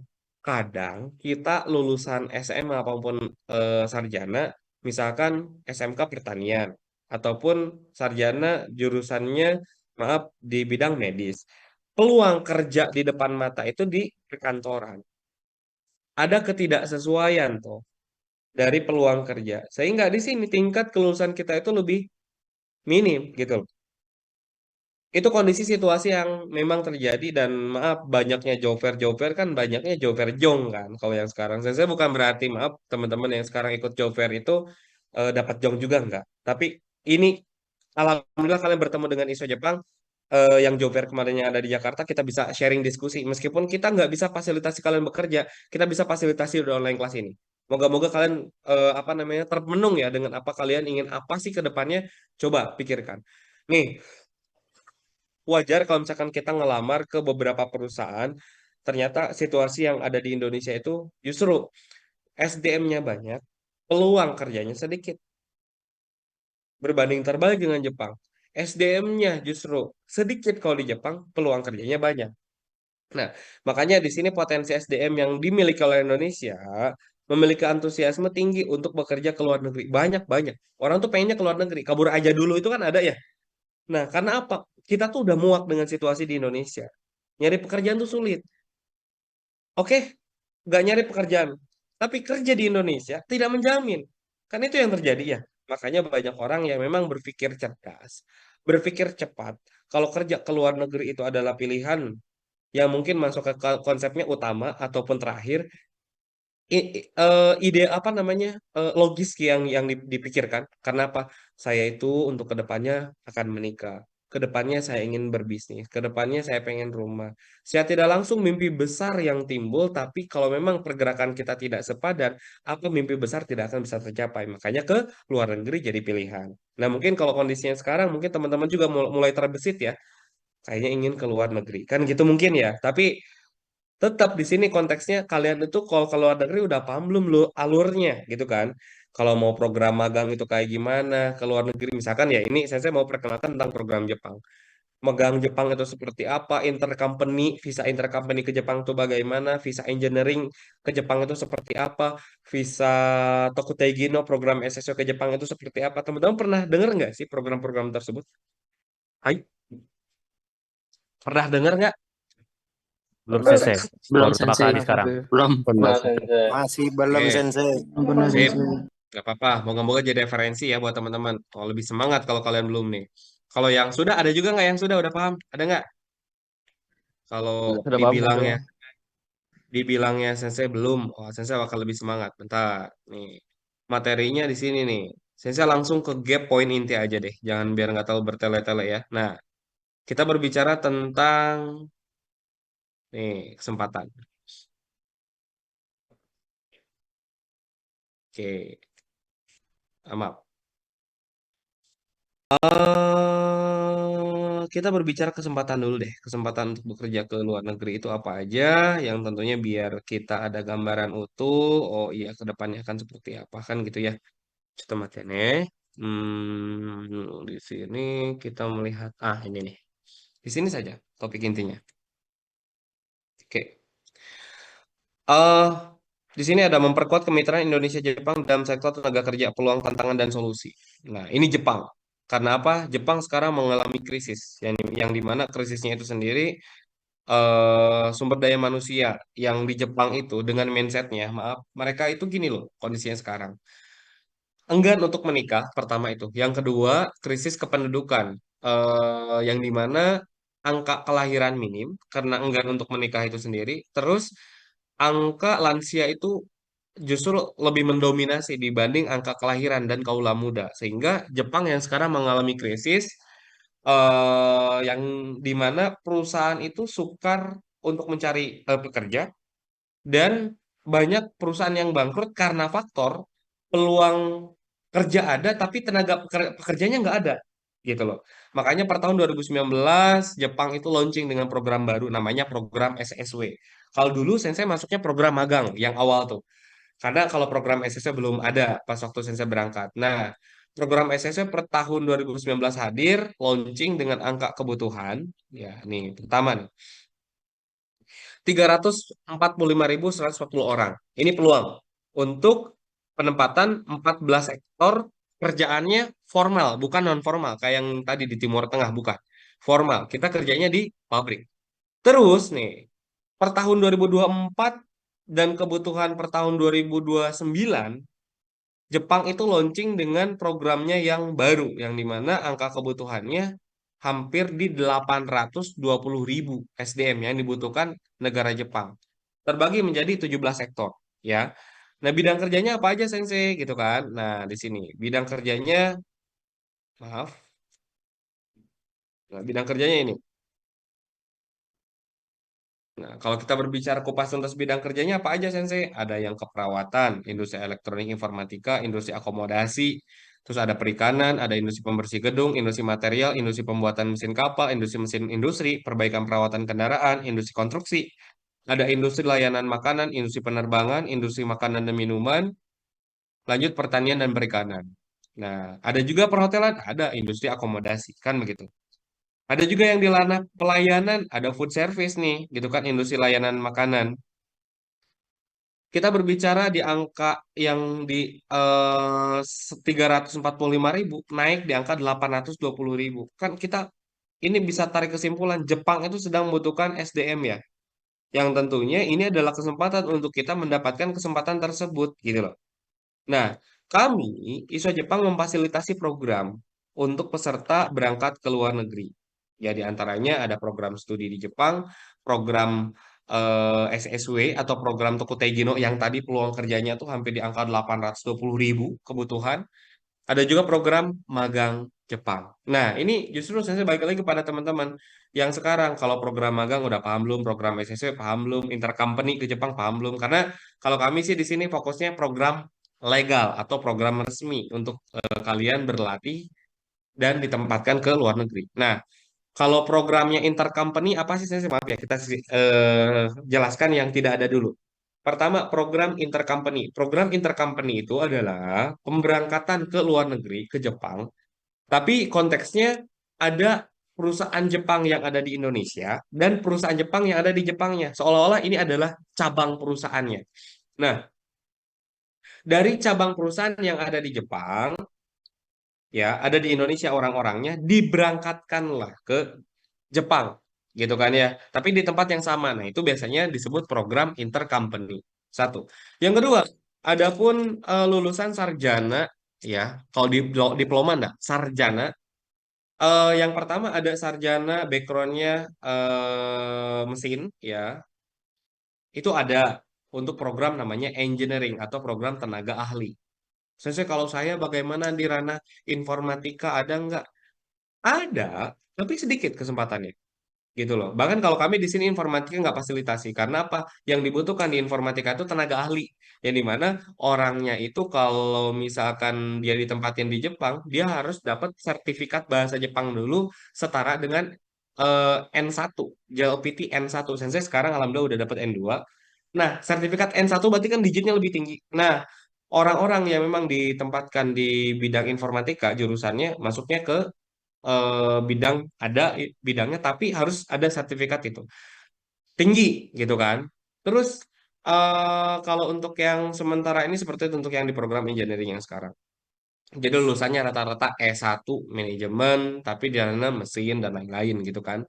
Kalau yang sekarang saya ekonomi kayak gitu bisa nggak? Nggak bisa. Berangkat ke Jepang. Kalau untuk di ranah engineering, backgroundnya misalkan pendidikan, backgroundnya misalkan lain-lain ya di luar dari ranah permesinan itu biasanya belum bisa difasilitasi. Nah lanjut, program magang. Magang ke luar negeri, paling kalian kan pahamnya magang pas waktu dulu kalian kuliah, kampus gitu kan ada magang juga. Ada juga mungkin magang atau praktik kerja industri pas waktu SMK kan gitu ya. Yang dimana kalian dapat upah itu seingatnya apa ya atasannya kalian ya. Kalau ingat ya ngasih, kalau enggak ya udah clear kan gitu ya. Nah, magang, magang Jepang jangan main-main. Kalau kita berbicara magang mungkin izinnya, visanya itu magang, tapi kalau pendapatannya lumayan keren kok. Yang dimana kalau upah bersih magang di luar negeri itu angkanya kalau siswanya kami ya, ini siswanya kami. Karena kalau umum kan bersih upah Jepang itu angka 8, 9. Kalau untuk yang siswanya ISO Jepang, alhamdulillah karena kami terafiliasi dengan perusahaan besar, perusahaan bonafit, biasanya kalau bersihnya itu di angka 13, 14. Itu potongan jelas ada potongannya. Gas, listrik, dan lain-lain itu tuh udah beres semua bersih kita nerima di rekeningnya kita tuh di angka 13-an untuk program magang gitu kan. Terus kerjanya jelas kontrak juga, ada kontraknya bilingual bahasa Indonesia bahasa Jepang setelah lulus wawancara gitu kan. Ada potongan-potongan terbuka diinformasikan dari awal, ada asuransi, ada pajak, ada gas, listrik, buat biaya apartemen sewanya berapa, itu tuh udah bersih gitu kan. Dan ada kontraknya. Kontraknya ada 1 tahun, ada 3 tahun di Jepang untuk program magang. Program SSW, nah program SSW yang tadi, yang kebutuhannya sampai di angka 820.000 SDM kan gitu ya. Upahnya menjanjikan. Ada di angka berapa Sensei? Kisarannya di angka 18 sampai di angka 22 jutaan upahnya. Bersih berapa Sen? Bersih ini ya. Kalau bersih itu biasanya di angka rata-ratanya ya kalau siswa kami itu 18-19 itu udah bersih. Udah bersih dengan potongan karena rata-rata pendapatan di angka 22, 23, 24, bahkan 25. Bersihnya tuh di angka 18, 19. Saya ingin bertanya ke kalian di Indonesia ada nggak yang memberikan upah sejenis, misalkan upah magang di Indonesia ada nggak segitu? Nggak ada Nggak ada sensei. Kosong sensei, Kok dapat kosong. upah sensei, kadang aja nggak ada Cuman upah. omon sensei. Cuma dapat Paling hikmahnya doang sensei. 1,5 sensei kalau nggak 1,5 2,5. ya. Kalau inget ya itu juga ya.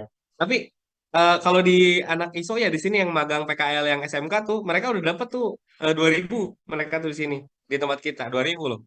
Yang magang PKL, tapi nggak tahu ya nasibnya kalian mungkin kurang beruntung kerja PKL-nya di mana tuh. Nah, lanjut masuk ke kuliah. Nah, kuliah di Jepang udah deh. Kalau sensei maaf yang tadi kan bilang S2, saya sensei mau S2 di Jepang nggak apa-apa boleh. Tapi kalau misalkan ambilnya beasiswa, good. Kalau nggak beasiswa, udah deh. Repot. Kenapa? Karena biaya kuliah di Jepang itu mahal. hampir 2 kali lipat dari kuliah yang umum. Ya, karena baru awal siklusnya aja nih mau berangkat ke Jepang, kita harus siapin 145 jutaan. Nggak langsung kuliah, kagak. Jadi gini dulu, pertama kalian masuk dulu ke Nihongo Gakko. Nihongo Gakko tuh belajar bahasa Jepang dulu. Durasinya berapa lama? 2 tahun. Nah, selama di 2 tahun ini kita tuh fokus belajar bahasa untuk mendapat sertifikat dulu. Targetnya sertifikat. Yang tadi kan, saya dapat sertifikat ada di N2. Nah, kalian tuh targetnya di N3 atau N4. Ya, tapi harapan dari universitas biasanya targetnya N3, N2. Nah, dengan durasi 2 tahun. Nah, 2 tahun ini kan kita kerja nggak sih, Sensei? Bisa nggak? Bisa. Kerja sampingan paruh waktu, tapi dibatasi. Biasanya cuma hanya 2 jam atau 3 jam. Ya, itu pun kalau kita kerja, bukan konsepnya bisa nabung, tapi maaf, buat nyambung hidup. Kalau di sana tuh. Nah lanjut, kalau beres 2 tahun atau 1 tahun udah dapat sertifikat, levelnya N2 atau N3, barulah kalian nanti direkomendasikan untuk pendidikan jurusan. Ya, jurusan lebih ke masuk proyeksinya universitas. Ya, nah di sini berbiaya lagi ya, berbiaya lagi lah gitu kan, dari dana untuk masuk universitas. Nah, ya kurang lebih kalau kita mau ambil pendidikan di sana habis 300 sampai 350-an mau harus siap-siap lah gitu. Kalau memang kalian nggak pakai program beasiswa. Kecuali kalau misalnya pakai program beasiswa itu nggak jadi masalah. Nah, itu referensi edukasi tentang masalah program. Nah, siswa yang sekarang masuk sampai bisa berangkat ke Jepang melalui program kami, fokusnya kami sih di ranah program magang SSW, sampingannya ada engineering dan program apa namanya yang tadi intercompany itu ada di programnya ISO Jepang. Tapi yang mendominasi rata-rata ambilnya program magang dan program SSW seperti itu. Nah, apa sih perbedaan yang lebih detailnya lagi nih program magang dan program SSW? Silakan simak sama teman-teman. Ya, fokus nggak kira-kira nih?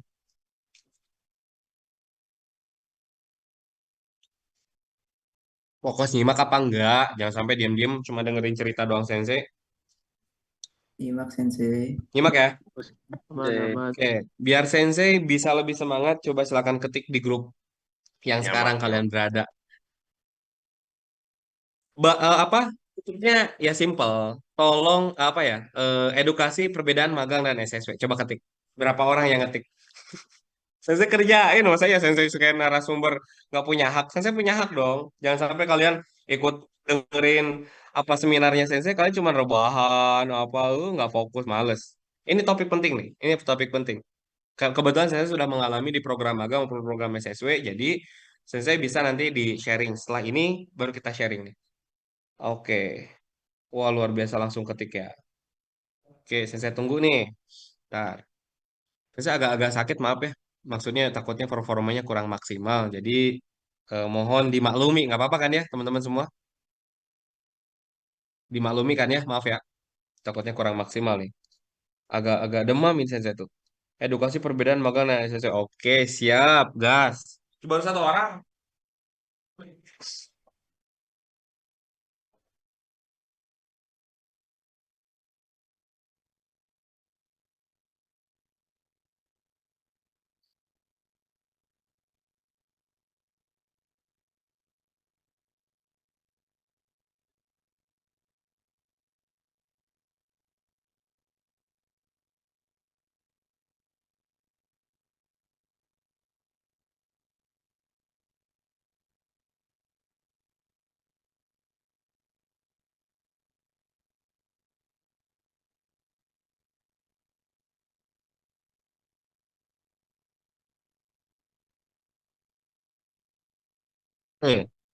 Alhamdulillah untuk teman-teman sudah bergabung semuanya ya. Oke, luar biasa sekali teman-teman. Responnya ada berapa ribu orang ya di sini langsung ngetik. Saya edukasi perbedaan antara program magang dan SSW. Coba simak ya teman-teman. Jadi program magang itu kalau kita berbicara masalah kontrak, intinya kontrak itu terbit setelah kalian wawancara, ya. Kalian mau berangkat ke Jepang tanpa wawancara aneh. Intinya seperti itu. Nah, wawancara itu bisa diselenggarakan 2 versi. Ada versinya online, ada versinya offline. Nah, kalau yang kalian nih, kalian kepo nggak yang di sosmednya IG ISO barangkali atau TikToknya ISO? Ada kepo-keponya nggak? Lihatnya? Kepo banget. Nah, kepo banget ya, kalian lihat Ya. terus kan? Nah, maksudnya kan di sini rata-rata ada dokumentasi tiba-tiba pengumuman kelulusan. Itu tuh melewati perjuangan loh, orang Jepang datang ke ISO Jepang gitu kan, orang Jepangnya interview, seleksi apa, ada yang lengkap di IG kalau nggak salah atau di TikTok yang flow selama di 2 hari kalau nggak salah itu dijelasin, yang dimana proses tesnya kayak gimana, proses interviewnya gimana, tes prakteknya gimana, itu ada loh, ada sampai di pemberitahuan. Coba lihat tuh kontennya ada di IG-nya ISO Jepang, biar kalian ada gambaran wawancara itu seperti apa kalau memang ini programnya legal, oke? Kecuali kalau misalnya programnya ilegal yang dimana mungkin kalian tanpa wawancara tiba-tiba lulus kan aneh. Gitu. Lanjut. Nah, si kontrak ini ada kontraknya nih, magang 1 tahun, ada magang 3 tahun, magang juga ya, bisa nambah setelah 3 tahun itu menjadi 5 tahun magang di Jepang. Lanjut, SSW. Kontraknya itu ada di 3 tahun, 5 tahun, dan SSW bisa diperpanjang tanpa ada batasan tahun kerja. Nah, ini kelebihannya ya, jadi nggak ada batasan waktunya, kalian bisa tinggal di Jepang. Apalagi kalau misalkan teman-teman di tahun ketiga nih, misalkan ambil Tokutei Gino 2 ujian nih. Kan ada Tokutei Gino 1 beres, kalian bisa balik lagi ke Jepang. Nah, ini yang Tokutei Gino 2. Kalian bisa bawa keluarganya kalian, tapi keluarga inti ya. Suami atau istri atau anak. Jadi tinggal nanti di Jepang dengan kalian. Kalau kalian sudah stay di sana. Gitu. Lanjut. Kita berbicara di ranah SSW bisa diperpanjang tanpa ada batasan tahun. Kalau magang itu gitu. Adapun peserta yang memang mindsetnya gini, program magang dulu, baru bergeser ke program SSW. Magang itu menjadi batu loncatan. Apakah 1 tahun dulu, 3 tahun dulu, baru pindah status Kirikairu Biza dari magang menjadi program visa kerja. Lanjut, program magang. Program magang itu usianya 18 tahun sampai di usia, kalau sekarang ya, kita nih, ISO Jepang buka kesempatan sampai 27 tahun. Gitu. ISO Jepang, program magang, ngedidik dari dasar. Lanjut, kalau untuk yang program SSW nih, usia maksimal 35 tahun dengan sertifikat JFT dan SSW-nya. Jadi, bagi orang-orang yang 28 tahun sampai 35 tahun, bisa nih masuk program SSW dengan catatan kalian udah punya sertifikat JFT dan SSW-nya. Bisa job matching di tempat kami, di programnya kami. Ya, job matching, jadi nggak perlu pelatihan bahasa. Kalau untuk yang kayak lulusan sekolah baru-baru tuh bisa kalian masuk asalkan kalian minimal usia di angka 18 tahun. Lanjut. Kalian yang sekarang udah bergabung, ada upah nih. Upah ya. Upah magang dan program SSW. Gajinya itu ada di angka 9 sampai di angka 14 jutaan untuk program magang, ya. Nah, ini tuh umum. Kita di sini umum. Kalau ISO Jepang sendiri bagaimana sih Sensei? Kalau ISO Jepang, kalau kita berbicara ke upah kotor, biasanya anak-anak tanpa lembur itu di angka 16, 15 gitu kan ya. Ada yang paling kecil 13, seperti itu. Tapi umumnya kita berbicara hitungan bersih, kalau anak-anak ISO itu rata-rata di angka 13, 12-an gitu untuk upah bersihnya. Nah, terus kalau untuk yang program SSW gaji standarnya itu justru di angka 24. Yang tadi kan ada 20, maaf 19, umumnya tuh 19 sampai di angka 22 juta. Ada juga sampai 24 juta. Tapi bersihnya berapa sen? Rata-rata di angka 18, 20, 21 bersih. Nah, ini referensi buat teman-teman yang memang ingin upah ya lumayan lah ya. Maksudnya background SMA maupun SMK. Kalian bisa nggak sih ambil program ini? Bisa dua-duanya. Magang bisa, SSW bisa. Ya, kalian. Nah, lanjut. Magang itu melalui lembaga pengirim yang memiliki legalitas SO atau Sending Organization. Ya, nanti saya akan jelaskan juga. Kita itu sebesar apa, kita itu punya apa gitu kan. Program melalui lembaga pengirim yang memiliki legalitas SO magang.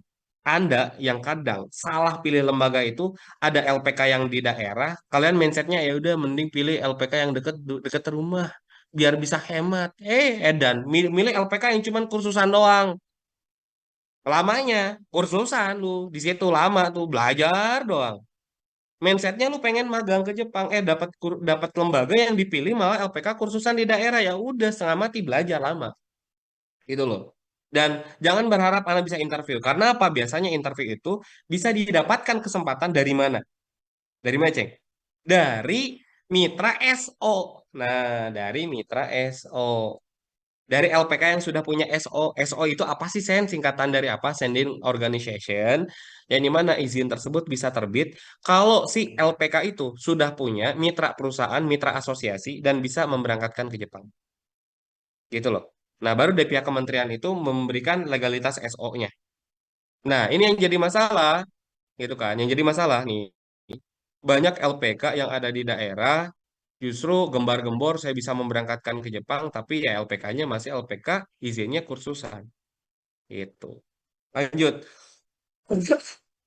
Menyinggung di poin 4 nih teman-teman. Saya juga sama. Kalau kalian motivasinya ya pengen berangkat ke Jepang, teriming-iming karena faktor nominalnya gede, gajinya gede gitu kan. Meskipun memang magang misalkan ya. Karena meskipun magang juga Sensei jujur aja ya. Sensei bisa beres 3 tahun di Jepang, 250 sudah bisa dibawa pulang. Dulu. Belum lagi 250 ditambah lagi tuh. Ya, ada di mana Sensei ada namanya asuransi masa tua. Asuransi masa tua itu bisa cair setelah kita pulang ke daerah atau ke kampung halaman. Saya pulang dulu kan. Mencairkan itu dapat cuma-cuma dari negara Jepang, bukan perusahaan Jepang. Dari negara Jepang di angka 43 juta. Cuma-cuma. Saya tidak langsung, saya cuma magang aja ya lumayan lah di angka 250. Dapat itu juga. Dan sebelum pulang sempat-sempatnya saya ngurusin namanya sisa uang pajak atau namanya genseng. Sebelum pulang tuh di tahun terakhir, alhamdulillah saya cair uang di angka 3.300.000. Lumayan lah. Buat apa? Beli oleh-oleh. Biar nggak pusing pulang ke Indonesia karena tetangga pengen mintanya, wah, oleh-oleh macam-macam. Tapi ya, saya kantong itu di angka 250 plus di angka 23 apa 43 juta di Indonesia. Dialokasikan lah untuk bisnis apapun dan lain-lain saya pakai, terus saya berangkat lagi ke Jepang. Gitu loh. Nah, tapi menyinggung tentang masalah tersebut di sini, Sensei sih lebih menghimbau di poin keempat ini. Rekan-rekan semuanya jangan sampai mindsetnya pengen deket, pengen apa. Karena apa? Kalau yang di daerah, Sensei itu ya jadi flashback siswa yang dulu Sensei berangkatin, ex LPK dari Lampung. Ada orang Lampung nggak di sini? Wong Lampung, Indramayu ada nggak? Hadir Lampung. Hmm. Hadir Sensei. Yang cewek ini Lampung juga sama. Iya, Sensei. Lampungnya daerah mana nih? Metro atau daerah mana? Lampung Timur Jabung, Sensei. Jabung. Oke. Nah, daerah metro, di daerah situ banyak mafia. Hati-hati. Banyak LPK yang memang tidak memiliki legalitas SO bisa memberangkatkan ke luar negeri. Tapi mereka mengatasnamakan LPK bisa memberangkatkan. Taunya, itu tuh LPK yang memfasilitasi kursusan, atau bisa disebut LPK penyangga, LPK SO yang memberangkatkan ke Jepang. Yang dimana LPKSO yang bisa memberangkatkannya itu domisilinya ya, ada yang di Bandung, ada yang di Bali, ada juga yang di Jogja, ada juga yang ya di daerah lah, ada yang di Depok. Jadi kalian itu nanti kalau misalkan pilih LPK yang ada di daerah, siap-siap. Pengeluaran itu ada dua. Kita bayar ke LPK buat pelatihan, kita juga bayar lagi nanti kepada pihak SO, lembaga pengirim, magang Jepang atau SSW-nya, PT-nya Jepang. Secara tidak langsung di sini dua pengeluaran. Kira-kira lebih kecil atau lebih besar pengeluarannya? Karena dua dapur yang berbeda. Lebih besar. Lebih besar gitu. Lebih besar. Dan ekstrimnya nih, ekstrimnya udah mah iya pelatihan di daerah juga udah bayar. Satu. Lanjut lagi, pas waktu kursus, pas waktu wawancara ada loh yang harus bayar. Wawancara lulus, gagal itu harus bayar.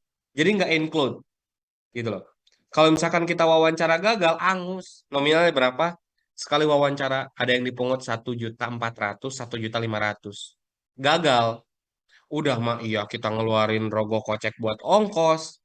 Terus lagi kita wawancara gagal lagi. Berapa itu? Dan ini ada loh. Nah, maaf takutnya teman-teman wawasan kurang ya. Ini ada loh. Wawancara tuh bayar. Pas waktu giliran gagal itu angus uangnya. Gitu loh. Dan itu kebetulan ya domisilinya ada di daerah tempat saya kerja. Gitu loh. Mafia ada yang kayak gitu ada. Saya sebutin ya daerahnya ya. Hati-hati. Di daerah Jawa Barat. Tepatnya zonasi daerah Cianjur. Lanjut geser lagi ke samping Bandung. Lanjut geser lagi ke daerah. Ah, pokoknya Jawa Barat mah udah ada yang kayak gitu deh. Karena maaf, kami yang kemarin baru berangkatin peserta ex Jepang profilnya dengan total ada di 48 peserta diberangkatin. Nah, 48 peserta ini diberangkatin ke Jepang, mereka tuh ex Jepang. Bukan siswa-siswa Jepang ya, ini ex Jepang. Jadi mereka numpang wawancara di programnya kami. Penempatannya keren, perusahaannya otomotif.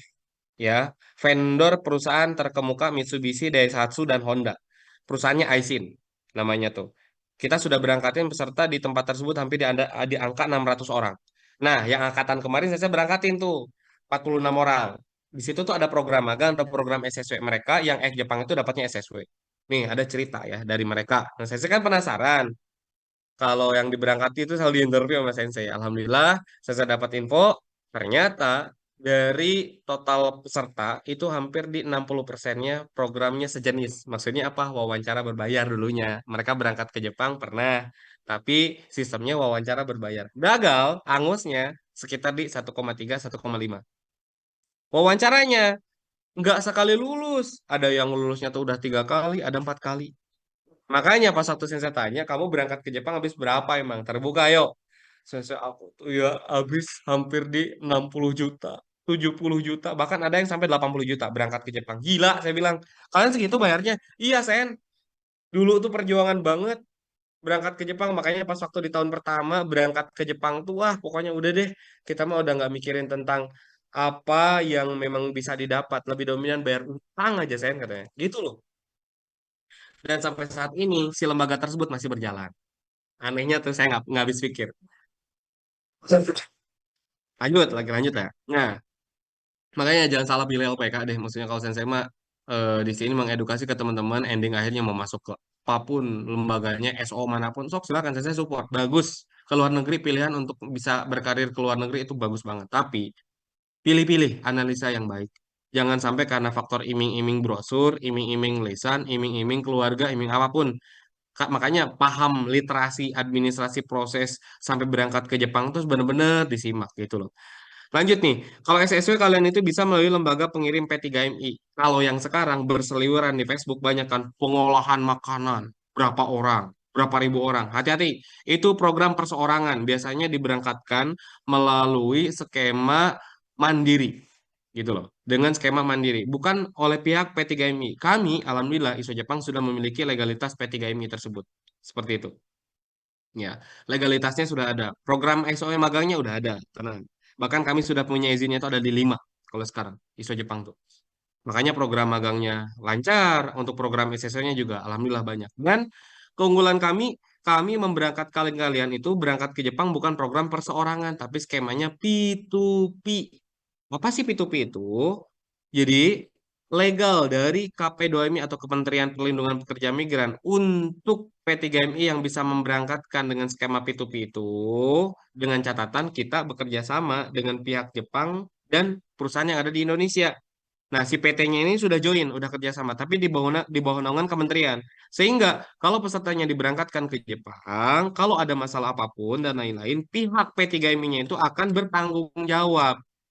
Pola yang dipakai dari awal P2P misalkan pada saat kalian proses pengurusan EKTKLN atau program SSW, pas kalian datang ke BP2MI sebelum berangkat ke luar negeri, itu tuh udah jelas. Nanti itu terbuka. Kamu masuknya program apa? P2P, perseorangan atau gimana? Oh, saya pakai P2P, skema kerjasama. Oh, siapa yang memberangkatkan PT-nya? Disebutin lah PT Multi Lintas Buana Raya. Kami udah ada legalitasnya.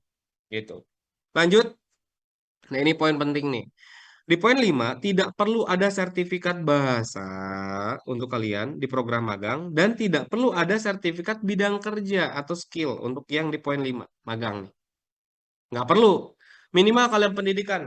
Kalau di lembaga tuh di daerah, di lembaga ya, kalau di ISO itu kan biasanya ada minimal pendidikan 1 bulan, 2 bulan, udah bisa dapat kesempatan wawancara perusahaan Jepang. Karena apa? Nggak perlu tuh sertifikat internasional. Asalkan kalian di sini sudah memiliki dasar-dasar kemampuan bahasa Jepang. Itu. Lanjut. Kalau program SSW, wah tantangannya luar biasa. Anda sebelum wawancara wajib lulus sertifikat JLPTN 4, JFT Basic A2, dan skill tes bidang kerjanya. Harus dapat sertifikatnya, gitu loh. Barulah kalian bisa ikut wawancara. Lanjut. Magang sendiri di sini tidak ada kebijakan pindah perusahaan.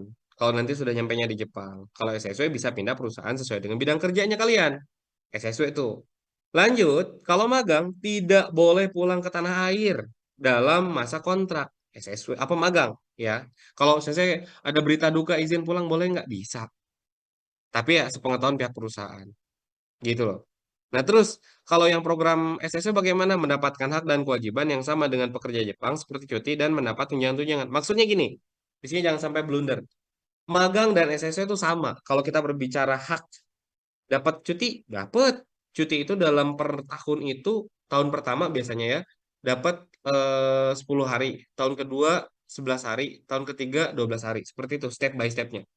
Nah, kontrak tuh.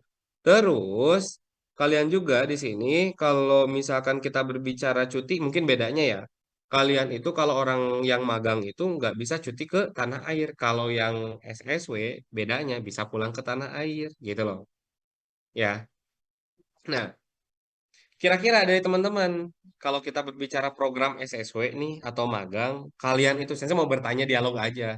Kalau kalau jadi ya alhamdulillah bisa berangkat ke Jepang. Tapi dari edukasi ini kan jadi ada gambaran ya. Oh iya, saya tuh jadi pengen tertarik ke Jepang.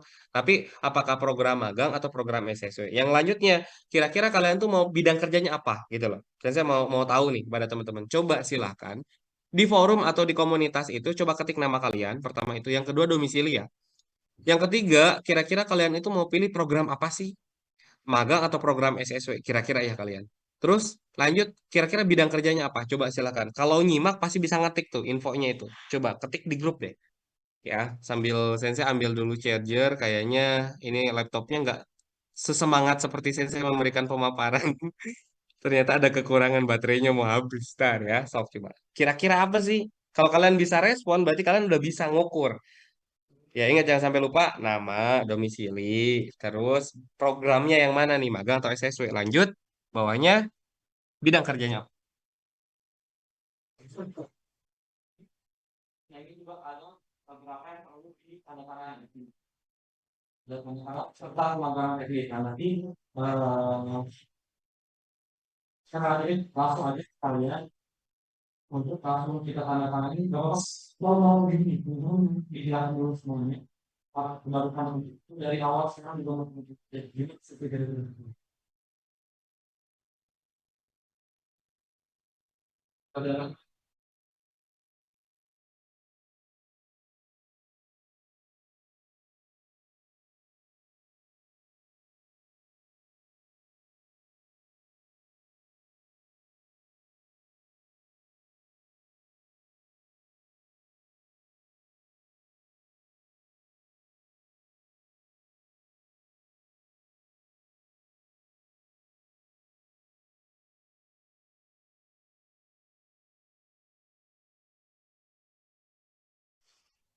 Soka. Oke, di sini ada berapa orang nih? Edwin, apa sih ini?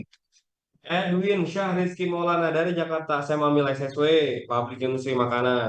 Ada juga Muhammad Gilang Asyari, Kabupaten Tangerang. Maunya magang, lanjut SSW TG, perhotelan, restoran.